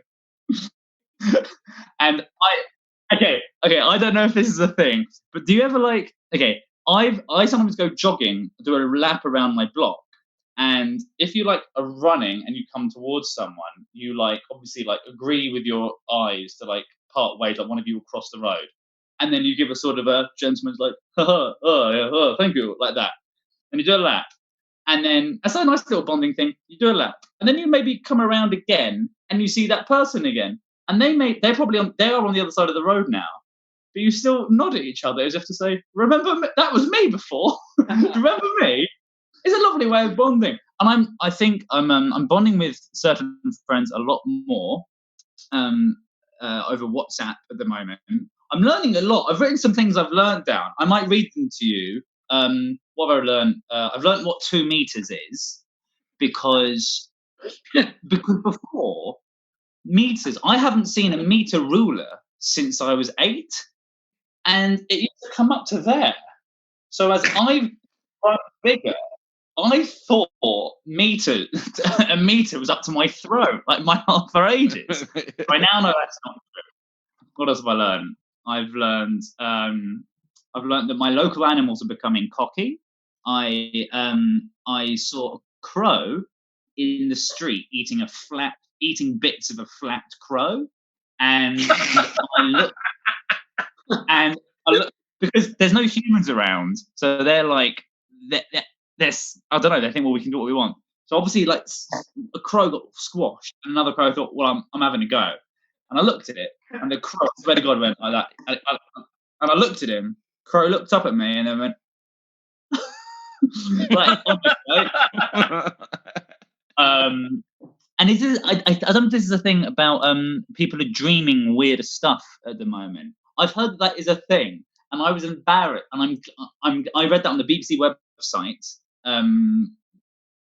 a couple of days ago that I'm having weird dreams. I'm really glad, because about a week ago, I dreamt that I had sex with Thursday, and I don't know. And forget this. Even in the dream, I was a bit embarrassed because Thursday isn't one of the isn't like a particularly hot sexy day. And I don't know if you agree, but in my head I was like, obviously I would have rather get with Tuesday. Saturday's out of my league. But so that happened. What else have I learned? I've learned you can use a leak as a flashlight. No, that's a joke. That's just a bit of comedy. That's a joke because it's not true. I don't know what a joke is, but that's funny. All right, what's we got? I was bored. I was bored the other day and trying to work out what the lowest number is that I've never said, and that was quite stressful because like, is it like 402? I don't know. I've been really quite bored. I also, on the same day, I put my jeans on backwards just to see what that would look like, and it's fucked. It's like ass. I don't know.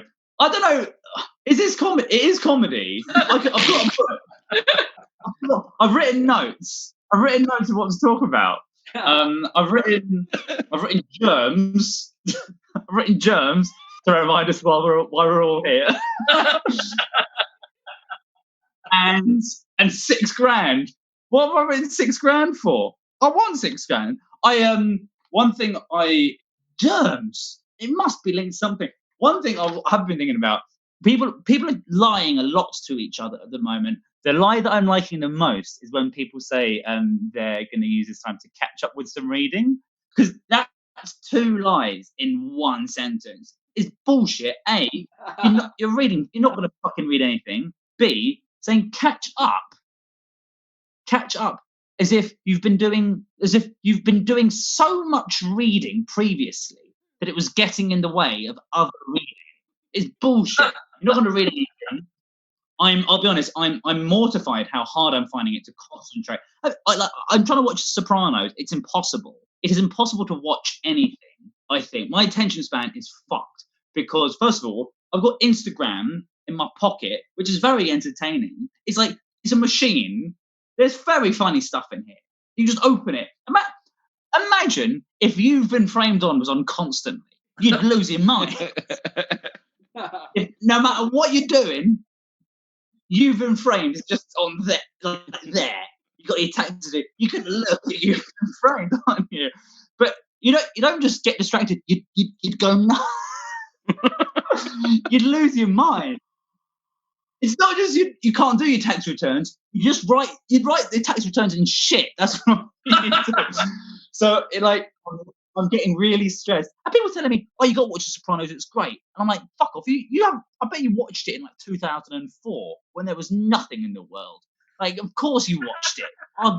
We were fucking monks back then. I'd give anything to be that. We're doing absolute gunk. We're turning our brains into gunk. I bet in 5 years, if you're not being constantly entertained, unless you can see fireworks constantly, I bet you'll be getting physically sick. That's how bored you'll be. Not you. You're fine. I mean, you've all left. All right. I'll leave soon. What do I have topic? I've got some topics to discuss. I love how the news is like. Oh no, it's boring. I shouldn't say that. That. I can't say any of this. It needs to. Some of these. This just says macaroperoni. It was an idea for a meal. It's a cookering idea for you. So it's like it's macaroni and pepperoni. It's macaroperoni. I was thinking about, when people say I've got loads of friends, whether they be, and I'm like, whether they be, they're doing an impression of a pirate. That's not funny. All right, fuck. Whether they be, all right. It's kind of cool. All right, what are the links? Topics here. That lemon. My mum used to make me eat lemons on the bus so that no one would mug me. That's true. Yeah. So she'd say, what she would say is, if it was night buses, if I was going to a party, be getting a night bus home. This is linked to, anyway, my mum would just give me a lemon, so that on my way home, if I was on the like top deck of a bus and I thought someone was going to mug me, I would like eat the lemon, and people would be like, "Oh, don't fuck with him. He's nuts." So I would go to the parties with these lemons, and my mum would ask. My mum knew, she would say, "Don't throw the lemon away at the party," because it would be embarrassing if a lemon falls out of your hoodie pocket. And then so what's that? It's like, "Oh, my mum gave it to me for safety." That, I mean, I could keep. Of course, I can keep talking. Oh wait, I've got my diary here. What have I written there? Oh, boy got in touch with me the other day to apologise for having a go at me at school. Genuinely, the people having I swear we got on really well. It's quite shameful. Like, he was a nice guy, Ollie, if you're listening, I thought you were quite nice.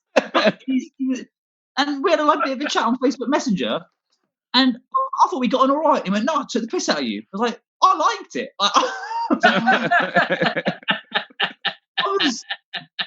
Is that what piss and take was? Is that what pissing take was? I thought it. However, I do remember I would always win. You know, British Bulldog. You know that game, British Bulldog. I would always win it. And now I'm thinking maybe they just didn't know I was playing. Like they were just no one caught me. No one caught me. Maybe they just thought he's having a little run around. I was smiling. I'm trying to work out, by the way, what we're going to call this period. You know, it took a while for people to come up with pen the term 9/11. You know what I mean? Or the Troubles. All these. So this is quite an intense period. So I should have some. We're going to have a name for this situation. So I think it might forever be referred to as the current situation. Or it might be referred to as with everything that's going on at the moment. Or maybe this is like a secondary thing that's going on, and in about a decade we'll refer to it as the big horn. The thing that this is like the seed for the big horn that is going to be like June 2020 when the horn happened. Who knows is what I'm trying to say. I'm wearing a tie because I thought I was going to get a catchphrase by tonight, and then I could do that every time I did it, and then you'd remember me. But I didn't. I've been quite busy today. All right, I should probably go. Is that right? Should I go? Do you want to give me a symbol? If I should... What did he say? Oh, I don't. I'll say it. I could. As if anything was stopping me from the shit. There's no quality control on this shit. I'm just. By the way, imagine if my entire family were behind this. Okay, go on. Oh, they're not. They're all right. It's. What can I say about them? They're having fun. We're having fun. I like to. I do this trick, by the way, whenever I'm on the phone. I know you don't care, but basically. I'm clearly in bed. So to a mate of mine, I said, "Yeah, I better go." And if someone asked me a question like, "Oh, Adam, are you doing that gig tomorrow?" I said, "I'll just ask my mum." It doesn't matter. Anyway, it was funny in my head. I'd have been on a split today, by the way. That's what I'll say. Cliffhanger. By the way, I guess that's the end of my comedy bit. But thank you for listening. I'm sorry if you didn't enjoy it, but thank you. Bye-bye. Adam Hess, ladies and gentlemen. Oh, Adam, that was delightful. Thank you for doing that. Thank you for the opportunity. How is it doing it without an audience? It's the same. I don't really listen to the audience. I mean, no, not listen. I just think to myself, right. I don't know. It's weird. It reminds you again that you're an idiot. That one is wasting their life. It's fine. It's fine if you just decide. I think this will be an interesting topic. But the thing is, I guess you do have to. This is the most stimulated I've been in months, obviously. So this in my head, there was 1,000 people screaming my name, screaming "stop" or "keep going." Doesn't really matter. But fun stuff. And is it true you were supposed to be opening at the Soho Theatre tonight? I think 28th of April. I think so. What? So would you have had to fight Fort Stuart? Is that how it worked? Maybe sort of arm wrestle. do a word each or something like that. We're quite good at improv, me and Stu. I think it could work. But I think maybe, but maybe we're doing different times. But yeah, who knows when I'll be doing that show? But I'll just keep doing these. I'll just keep doing these sorts of things for the public, for the nation. Have you worked out which bit of your material I was doing earlier in real life? Well, I think you gave something. Well, lots of the bits were about the way one interacts in public, and you've not been in public today, I think, Toby. So No, but I have been consorting with a fellow human being online. okay, so was it about facial expression? No, it was about a noise. Oh shit! And it's a glorious piece of material that I think is perhaps the most identifiable piece of comedy anybody has ever done, ever in the history of comedy. Other than hi, I'm Joe Lysett. I mean, that is quite. that is quality. Let me think. Go on. I was being set up to do. I was doing an interview online because I should think all the people they wanted weren't available. So so I was doing an interview for an online radio show, although I was being filmed as well. And I was the internet's been down on the computer and stuff, but I could get it on my phone. So I said, "Is it all right on my phone?" And he said, "Yes." So I said, "I'm going to set it up." And I was trying to set it up to get it in the right place, and I went because you do this brilliant piece of material about how when we're talking to somebody about getting the thing in the right place, you go do. And I still remember that and giggle. Oh, a fun little chuckle. And you thought I was going to do it tonight? No, it's just when you came on, I was like, when I was thinking of what to say to introduce you, I thought, well, what a better testimony can you have than somebody saying, I did a thing that you observed that people do.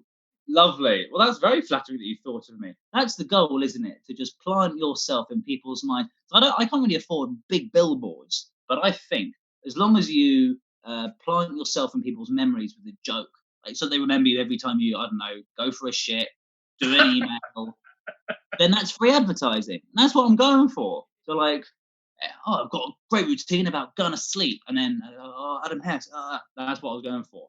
I don't really care about the laughs anymore, Toby. You know that. I'm just going for the big bucks. Going for the big bucks.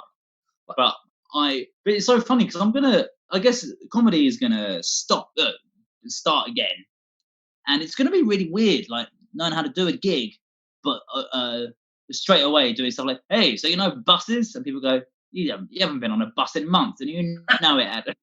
Your anecdote is meaningless to us. And I'm like, oh fuck, I'm gonna try. But it's going to be, isn't it, though? It's also going to be to coronavirus or not to coronavirus, because for the first 3 weeks, every prick at a comedy club is going to be going, well, I didn't do this, that, or t'other, you know. And, you know, I'm almost tempted to not. I remember once at the Frog and Bucket, which is a fine comedy club, but it can be quite a boisterous one. And I remember doing, and it was full this night, and every table was. Right.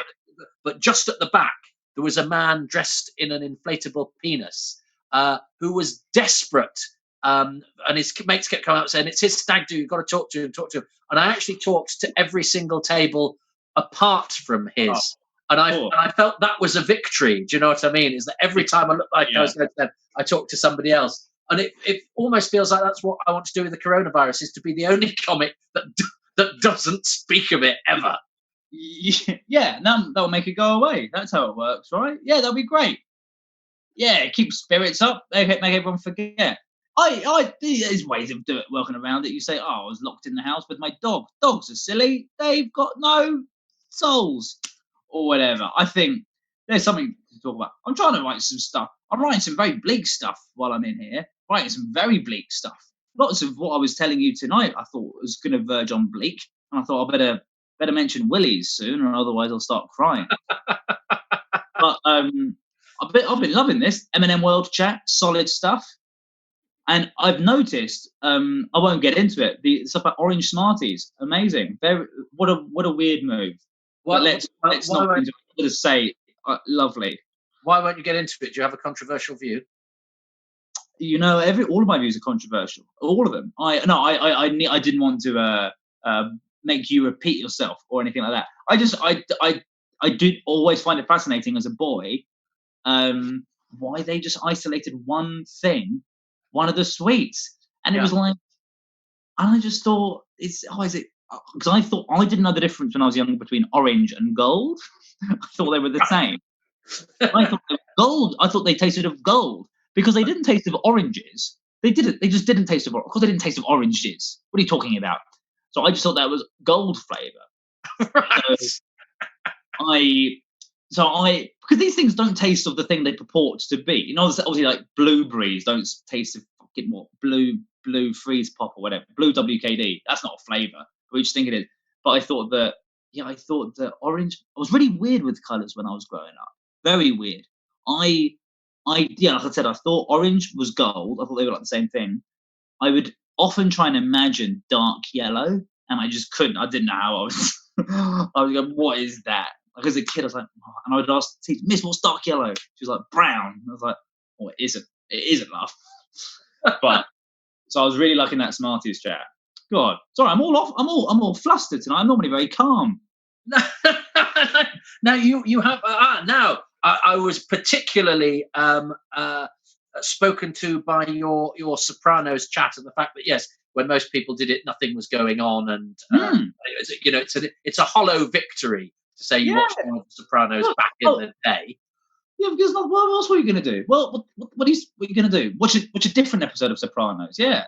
But it reminded me of a conversation I had with my son yesterday, and I said, because it's the only thing we can talk about really that he's interested in is when we talk about different programs we might or might not have watched.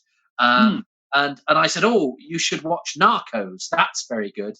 And he said, yeah, but it's hard to watch though because it's lots of it is in a different language and the subtitles. I said, what, don't you like things with subtitles? He said, no, I don't have a problem with that. It's just, it means you can't do anything else. I was like, I'm from a generation where if you were watching a television program, you didn't have to do anything else because you were watching the television program.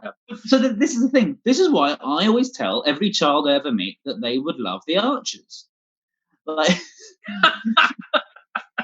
pop The Archers on and go skateboarding or whatever it is. But seriously, they can't have or even I can't have subtitle stuff anymore because I'm like, but what if someone's written me a letter? Yeah. I need to know about the letter that they're sending me. But yeah, but great show, Narcos. Good choice. But I know I'm feeling very upset about this. Has been a reminder of my waning attention span. Like I'm like, oh god, it's getting bad. I always knew it was bad, but I'm like Sopranos is the greatest show ever written, and I can't fucking. And it's not. I turn it on reluctantly, as if I'm doing like a favour for it, as if the Sopranos is my daughter in a shit play, and I've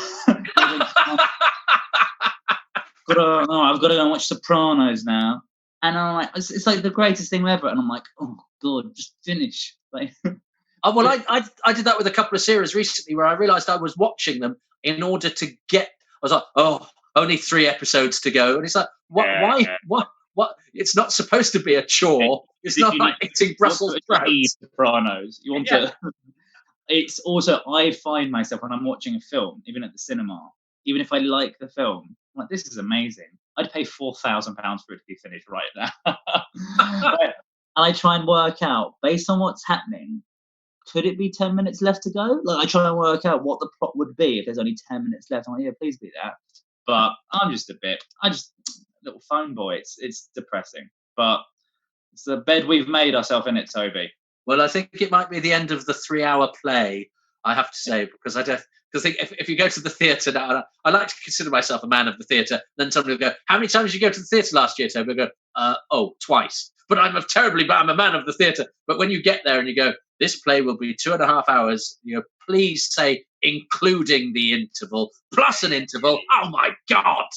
Yeah, when I went to see The Ferryman, someone told me there's 2 intervals. And I was like, great. Not realising that means that's 3 plays I'm watching. It lasts forever. 3 plays. Yeah. Well, Well, this has been very fun. Thank you for letting me laugh to myself. That was very indulgent of me. Thank you for doing it. Where can people find you online elsewhere beyond the confines of this broadcast? Well, I find Twitter a hellhole. I don't like looking at that anymore. I guess I'm on Instagram.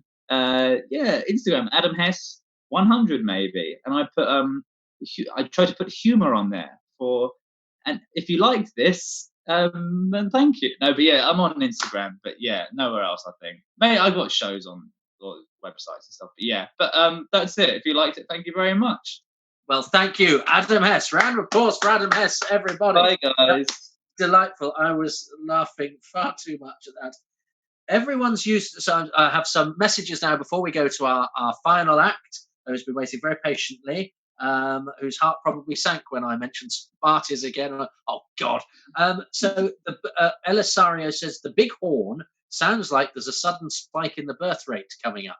Yeah, I like that. And then what has been added is the big horn is a reference to one of Adam's bits. Now, I hope that was Elisario going, oh, just in case you're not sure what my joke is, rather than one of the excess Malarkey people going, better tell that to Toby because he's so old he will have forgotten what happened 5 minutes ago. But Elisario, if so, thank you for the clearing up. And I've got a note here saying everyone's used too many Toby face emoticons on the chat that it stopped working.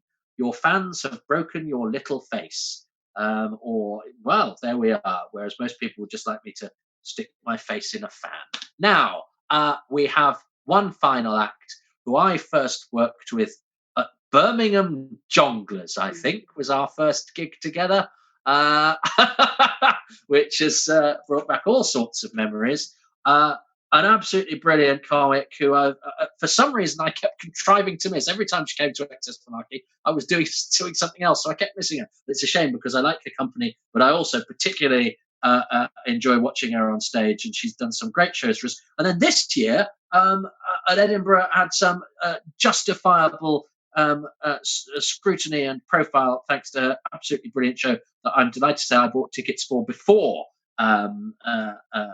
it got nominated for the award that it deservedly got nominated for, and I had to carry a woman downstairs and then lift her out again in order to watch the show because Shirley, my other half, came to see it too because she's a big fan of this act, and rightfully so because she's brilliant. So it's with absolute joy that I welcome your final act of the evening.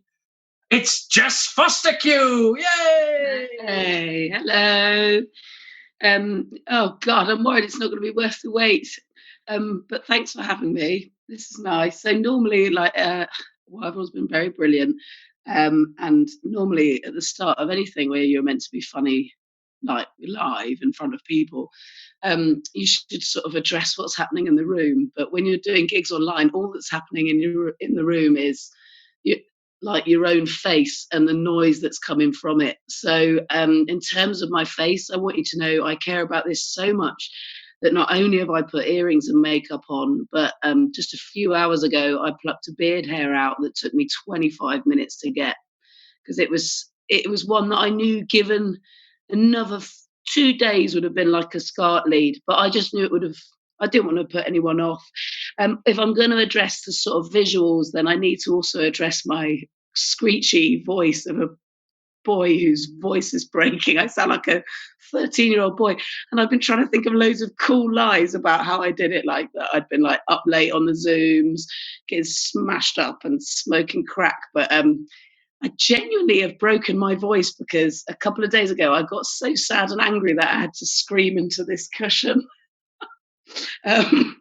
Yeah, and it's fucked my voice, which is comeuppance, I think, really, for sort of poor anger management or brilliant anger management, actually, because no children or strangers were harmed in the making of that rage. I got it all out into this. It's just like my new partner. Yeah, I was also a bit worried earlier on in the week where I saw this gig advertised as like a bit of misery-free light relief, because I really do like to talk about misery quite a lot. And that was mainly my plan, if that's all right. I'm 400. I'm isolating with really arrogant, sexist 4-year-old, and just that. I'm 400 miles away from my girlfriend. So there have been upsides to that, in the sense that everything from the beard down, hair-wise, I'll just let it go. And there have been major sort of joyful consequences that I could never have known would come from that. I've never ever, when I was 9, I got my first armpit hair out like that on its own, lonely in the breeze. And I begged my mum if I could shave my legs, and she said, no, please, you're 9. But we're a family of wolves. And so I was like, what about that guy? What about this little guy? And then she was like, oh, right. So I've been shaving my armpits since I was 9 years old, and I've never, ever let them free before. And my God, it's glorious. It's like I've got a couple of new pets. I don't feel anywhere near as lonely anymore. I find myself absent-mindedly always got a hand in there. It's like a couple of hippies in a headlock. And another major benefit of it, if there's any women who've never had hairy armpits before and thinking about giving it a bash during lockdown, I often also get all the psychological benefits of having exercised quite hard, even when I haven't, because I always smell like I just have. Also, my leg hair is so long now that just a few days ago, I was able to genuinely effectively use my shin as a whole towel.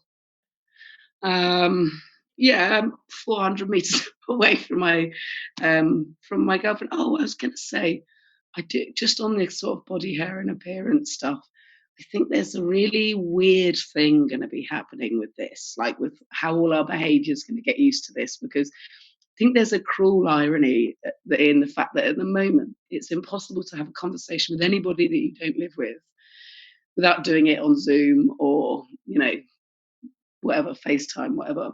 So you can't have a conversation with anybody that you don't live with without also looking at yourself.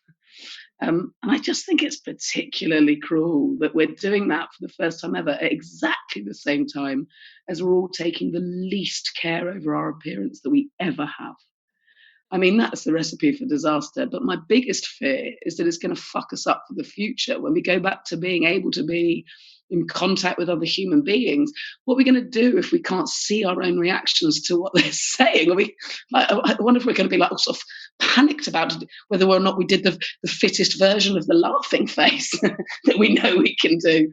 What I'm really saying is I think that mirrored sunglasses are going to make a big old comeback. I don't know when we're going to get let out, but I'm going to optimistically say August of 2020.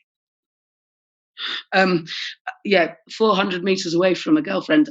I think there's a lot of people who are isolating with a partner and finding that hard. And, I get that as well. Like, I fully get it. But the problem is not just that I'm away from my partner, I'm away from a new partner. So we were still at the really exciting bit. We're still genuinely really into each other and genuinely wanted to be around each other. So that's so annoying. If only this could have happened in another sort of 3-4 years, and we could all sort of just be pretending we miss them.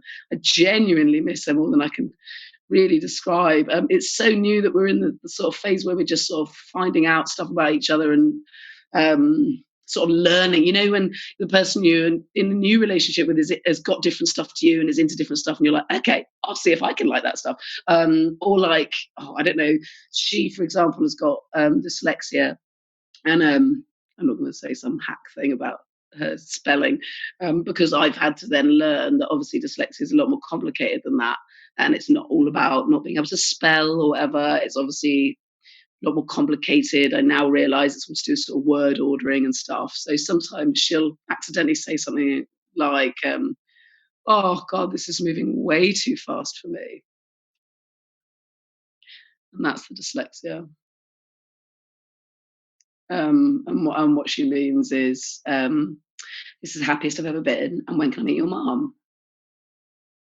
I noticed one thing before we were 400 miles away from each other in our new relationship. It's quite rude, but they've put me on at the end, so I'm just going to tell you it. She's got 2 cats. Standard, I think, isn't it? But I like the cats. I don't know how they feel about me. And basically, the rude bit is basically they watch us bonk, and they're not very encouraging. One of them watches as if a parent is in the room, like that.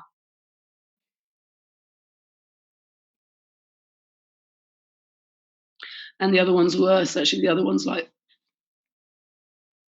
and I've been getting really, obviously, like, it's really distracting. It's not encouraging. And then I thought, you know what? I've just got to let it go, because I think, if anything, this has been a massive empathy fail on my part. Because at the end of the day, they're cats, aren't they? They're fucking cats. So what is a cat thinking when it watches two women have sex? It's probably thinking, well, they are having a very thorough wash. What a noisy wash. So fair enough. At the start of this lockdown, I also was missing my mum a lot. My mum's obviously like really old compared to me. So she's obviously being extra careful where she's isolating. And I thought, oh God, do worry about her. And she sent me a message that's put me at ease a little bit. I don't want to stress you out, but she sent me an SOS basically about a week into lockdown. I was like, oh God. And it turns out, like, before you panic, it turns out she'd run out of tahini and pine nuts. So I think we should all relax really about our parents a little bit. Tahini and fucking pine nuts. And because, do you know what? Because it's the apocalypse and I'm not a prick, I went out and I bought tahini and pine nuts and made a package and sent it to Dorset. And she's like, oh, thanks so much. And 5 other people had already got me it, though. She was so unashamed about finding that to be an emergency that she'd asked 6 people.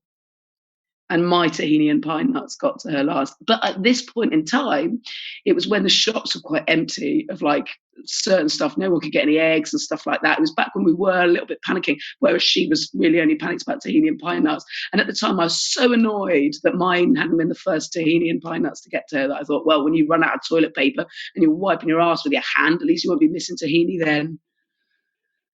Also, I've had a good thing happen with my mum.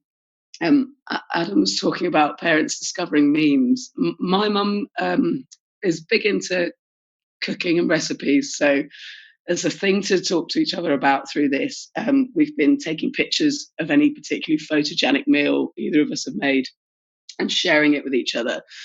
And on my sort of snazziest ones, she's started replying with the puke emoji. The one that's like, the one that, like, there's no, if you write puke, vomit, sick, heave, it comes up. Like, and I was like, whoa, my mum's not like into sort of making jokes. And I was like, oh God, this pandemic has really given her some gallows humor. Like, it's really darkened her sense of humor. I've never known my mum to be that.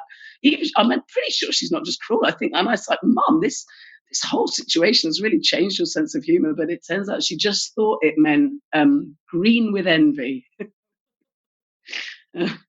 She's done that a bunch of times.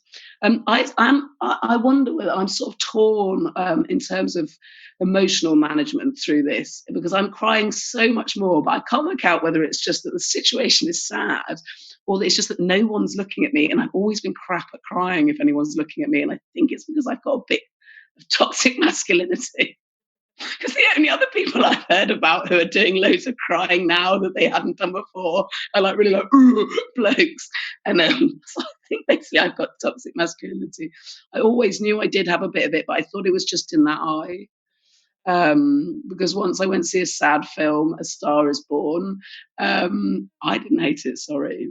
And I cried all the way through it because I'm not a monster. But I went with 3 mates who happened to all sit to the right of me. And at the end of the film, I realised I'd done all of my crying out of that eye. What's that about? Why have I got Ross Kemp's eye? But I feel like whatever of Ross Kemp I had in me there has now taken over all of me because no one's looking at me. I have no idea how long I've been talking. Oh, I could just look. Okay, I have to talk to quite. I talked quite a long time. There's been a social media phenomenon which has fascinated me. So the people who we all know, the vast majority of the people that we're connected with on social media do this. The many, many people who portray their lives on social media as being utterly idyllic. Like, they just make their lives look so fulfilled and satisfying, and their hashtags are all very inspirational, but there's literally everything there is perfect. Like their pictures of their home schools that they've got with their kids, there's bunting up. There's bunting in their home schools. So a really interesting thing has happened, I think, where at the moment, because of how terrible everything that's happening in the world is, it's sort of not okay to portray your life as being that perfect, but they can't help it. So what they're doing is putting all the usual pictures up. Like there's all the wine and paddling pools and press ups and smiles. And then like the 10th picture will just be one picture of them going, like raw, like red raw, all makeup down there and up there. Like the, and the rest of it is all still fucking bunting. It's so weird. It doesn't make them look human or compassionate. It just looks weird. You might as well have put a notice up just saying all the other pictures were a lie. Just stop lying then. Stop lying. Carry that forward into after the pandemic. Stop catfishing the universe, you cunts. Okay, I think I've severely overrun. I didn't even know if I was allowed to swear on this. I'll tell you one last thing is that I'm isolating with my 4-year-old child, and he is so arrogant. He's so arrogant that there was one time when we were out a couple of weeks ago, and he was touching everything, every bollard, every car, every bit of pavement, every not quite person, but he was kept touching things. I was like, please stop touching everything. We're really not meant to be doing that. I haven't tried to explain to you this. And he said, okay, right, yeah. Oh, well, I know I can touch that because I know it hasn't got corona on it. I was like, you can't know that. And he said, I can because I can see it. And I was like, well, you can't see it because no one can. And he was like, I can see it. And he had a massive meltdown in the street, screaming, crying, insisting he could see it. Anyway, we eventually got home. And later on that night, we were getting in the bath together. And he said, oh, bad news, Mummy. I've just seen your tuppence and it's got corona on. So, yeah. Awful. But brilliant as well. Well, this is where I have to pick up from there. Thank you, Jess Fostekew. Yeah, sorry to end on a bit of tuppence chat. Oh dear, I don't quite know what to say. Well, look, thank you very much for gracing us with your presence. Thanks for having me. I'm sorry I sound like an adolescent choir boy. Oh, I love your voice, Jess. You have the voice of all the people in the circuit I could listen to the most. I think you should have your own radio show because I think your voice is.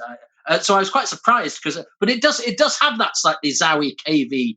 Yeah, I mean, it's genuinely screaming into a cushion. But yeah, I annoying now. I was like, oh God, what's happened here? But I think actually, I suppose I'm talking a lot less on a day-to-day level. You know, I suppose you're on Zooms and stuff, but you're not wanging on as much as you are usually. So it sounds so wanky, but your voice isn't like as warmed up, is it? Because you're not talking. The scream comes out of nowhere. I went 0 to 10 with the scream. And yeah. But other than that, how's it going? Yeah, all right. I've got lots of things. It's that weird thing where it's like, you know, you have a day where you're like, oh my God, I'm so lucky. I'm lucky to have this, that, and the other, and it could be so much worse. And I got my physical health, blah, blah, blah. And then you'll just have days where it's like, I can't see any hope. I think like it's one of those situations where there's a lot of people who I feel like I'm a bad combination of personality types for this type of scenario, in the sense that there's lots of people who recharge by having time on their own. And I am not that. I'm somebody who recharges by having time with my closest people, not necessarily strangers or adrenaline, but I'm very gregarious, and that's how I recharge. Equally, I think there are people who are quite sort of placid and philosophical and compute their emotions and maybe work out how they put them out and stuff, whereas I'm all my emotions are right on the surface. To have that intensified that was already quite intense it's a lot, but you know, I'm functioning and everybody's doing all right actually, and the people who are around me day to day. And because you were supposed to be coming to us, you were supposed to be coming to see us with your show, weren't you? Yeah, I was going to come and do 2 dates in May, but yeah, hopefully we'll do them some other time. I'm just genuinely trying to think of everything as being postponed as opposed to cancelled. Yeah, well, it's not like everything had a sort of best before date, was it? That it'll go off during the coronavirus. We'll have to do something else. But for the people who perhaps come and see a lot of comedy in clubs and maybe don't know about your show, I saw it in Edinburgh. It was absolutely fantastic, and it got nominated for the award that everybody wants to be nominated for. Has that? Well, one, tell those who might not have seen it about the show and what the inspiration was for doing it, and how it sort of developed and got traction and got you to where we're talking about it now. Oh, well, thanks, first of all. That's very kind. I had an idea years ago, about I'd like to do a show about anger. I think anger's just quite funny. And then as it sort of evolved into stuff, I just found myself writing more about strength rather than anger, or strength and rage rather than anger. So ostensibly, I thought what I was putting together was a show about strength. And then I had an interesting thing happen in the gym where I was lifting some weights in the gym, which I find very fun. I only do it because it's fun.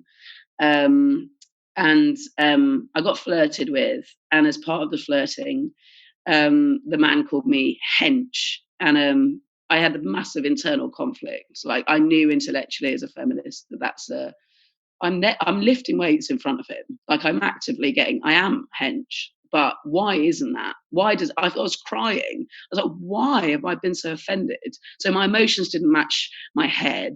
And any type of conflict like that, I think a comedian goes, oh, well, this needs mining. If I can't work this out on stage or in therapy, then where am I ever going to do it? So actually, I still took that and was like, well, let's make this show about strength then. But because I think that seed was sown, I think in the end, it ended up being a show as much about gender as it is about strength. So, yeah, but also, I mean, there's stuff in there about my kid and, yeah. I think. Oh, and when did you? I mean, we all go up hoping we've got a good show. Although actually, I think sometimes you don't know until you're there, do you? I mean, was that the case with you? That you? Well, every other year that's been the case. Yeah. That you found out you didn't. Or no, you know what I mean. Like, the problem with Edinburgh is there's so many. It's not a meritocracy. It's just not. Like, there's so many factors that go into play. There are, I can safely say, several tens of comedians every year up there with really excellent hours of comedy that either nobody notices, or that something goes wrong with their health or mental health during the month, or that they're in a venue where or someone that's working for them in production or PR lets them down. Like, there's all these variables, or there's an Olympics and no one goes to anything, or like there's no controlling it. And the one thing you've got no control over, which I think is the thing I hate most about comedy, and I do love almost everything about comedy, but that if people are talking about you, then you've got this foot in the door, and you can still fuck it up, because I've had it before and fucked it up. But though I wasn't, I shut that fucking noise out, and I think you've got to, if you want to have a nice life as a comedian, and just do the best show you can do that you're going to enjoy the most to do. It's a funny thing being on the other side of that, because I take an active interest in Edinburgh, and obviously I get vicarious pleasure from seeing people I rate and like as people, and that there's often an intersection there. But you get that thing of going, I want to send that person a text saying, I'm so pleased to see you doing so well, but then you go, well, they might be ignoring everything, or they might be feeling really insecure and not want that sudden extra boulder because they've got this morning wouldn't come in, but somebody important coming in 15 minutes, and I've gone with a big size 4 going, add to the pressure. So I mean, I don't think saying I'm glad you're having a good festival is adding to any pressure. I think it's a difference between saying I've just read this review, or here's a link to. I do avoid reviews. I think lots of sane comedians. I don't think I've made myself sound very sane tonight, actually. I think lots of comedians avoid reviews, and I do. But I think it's safe hands of you just saying, oh, I think you're doing really well. And that's so lovely to hear for anyone in any situation, isn't it? Well, and how has it made a difference coming out the other side? What work-wise? Yeah. Yeah, definitely. Yeah. Yeah. Let me do some bits and bobs on the telly and radio now. Still playing Excess Malarkey. No, I never won't. Well, bless you. And well, look, I think everyone else is gonna join. I don't know quite how we do it at the end. Where else can people find you online during this hiatus from life that we're all enduring? I have a podcast called Hoovering that's all about eating. That's in all of the usual podcast places, and I'm on social media as @Jessica Fostekew. Oh well, and I can't raise the spectre of Birmingham Jonglers. Was that where we first met? I think it was. Stuart Laws has put a scream into a pillow behind him from a short film that we made about hunger. Actually, it's one of my favourite things. Sorry, Toby, I missed what you said because. No, that's right. I quite like we've reintroduced everybody now. So Stuart has used you as his backdrop there. Yeah, screaming into a pillow. At that time for some fiction. Well, yeah, no, I brought up Birmingham Jonglers because I think that's where we first gigged together. Has everyone? Because all the comics are here now. Has everyone done Birmingham Jonglers? That's yeah. in this virtual gig. No. Yeah. Sadly, no. It's been run under lots of other guises, that room. Did Manford's run it for a bit, or maybe Manford. And Just a Tonic ran it for a bit? It's a very long room. I remember once there was quite a rowdy group of ladies. I don't think it was a hen do. I think it was a Christmas, and I walked along because the tables were in long rows like that, and the only thing I could do was walk along the tables and sort of and I wasn't mean. I thought I'm just going to have to include them, and that will exercise their attention demon, and then we can get back to the gig. And I spent all this, and it sort of worked, temporarily. And I kept going back doing it, and it was only when I went off that the sound man went, "One of those tables hasn't got legs that work properly," and if it'd been that one, killed everything. So thank God for that. Oh yes, it was quite an experience doing that gig. Well, listen, everybody, thank you very much for joining us. I have to plug next week, but I don't know how I'm going to do that unless Roz, who might be listening, puts it up into writing. Writing is a thing we have here in Manchester, which is a way of imparting knowledge to people who otherwise wouldn't have it. And if you put it in the chat, Roz, that's an. I will. I'm going to turn your cameras on now. Oh, I can see it, love. Yeah, right. Good lineup. It is a good lineup, isn't it? We've got Rob Rouse, who's one of the stars of Upstart Crow and is also one of the most cheeky scamps there is on the circuit. Quite more scatological than you'd remember as well. Every time I think, oh, Rob's just going to be doing cheerful. Oh, no, now he's being dripped on by his daughter's diarrhea. Thanks, Rob. And Tony Law, another award-nominated comedian, a Canadian genius, and you never quite know what he's going to do. Chris Cantrell. Awful person. Genuinely. No, this is not funny anymore. The Delightful Sausage are the worst people on the circuit. And well, that's that. I mean, with that recommendation, you can't miss it. Chris, brilliantly as part of the Delightful Sausage. Frank Foucault. My goodness, I don't think Frank has done Excess for a while. So that's. Do you have anything horrible you want to say about Frank, Stuart? Or, he's very, very funny. Nice your guy. Eye is only reserved for Chris Cantrell. Great lineup. I'd get Cantrell off that straight away.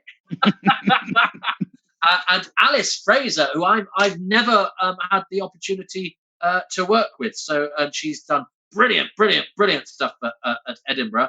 But we've not had her Excess Malarkey. So this is one of those rare occurrences that we're doing online, is where we're getting an act that's not trod our boards to surf our waves. Do you have waves inside your space? Yeah. Our internet waves. It's a thing we have. She's Australian too, so she'll be really good at surfing. Well, Well, there we go. So my subconscious was dictating my metaphors. Well, listen, thank you for joining us, everybody. And I mean, Mrs. Barbara Nice has been here since the beginning and has sat all the way through. Jess was here at the beginning and sat all the way through the other side. Skype is trying to update and add a new helper tool, so I'll get rid of that. And so thank you for joining us and for staying with us. So I'll say cheerio to everybody as I go along. Goodbye. So we've got Jess Fostekew, thank you so much. The Story Beast, thank you. Goodbye. Mrs. Barbara Nice, Thanks. goodbye. I just remembered I should have been at the Soho Theatre and all, cleaning probably. It's like your Soho Theatre from home, this is, everybody. It is, love. So happy. Well, bless you for joining us.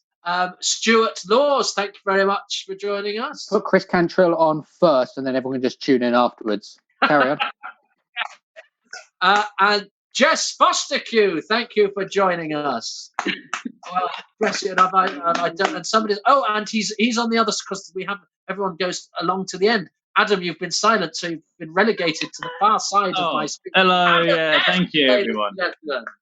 Adam Hess. Well, look, thank you for joining us. Please donate to the PayPal thing, because it's tricky for self-employed people at this time of crisis. But of course, only if you can. And please keep supporting live comedy in whatever form we do it. It's been a great show tonight. Thank you. We couldn't do it without the acts, but we couldn't do it without you guys watching as well. So thank you for watching at home. Please tell everybody about us. This has been Excess Malarkey. I remain Toby Hadoke. Thank you very much. Good night. Thanks, Toby. Love you. We're smashing. Next week. Thanks, Toby. Hey. See you, Manchester.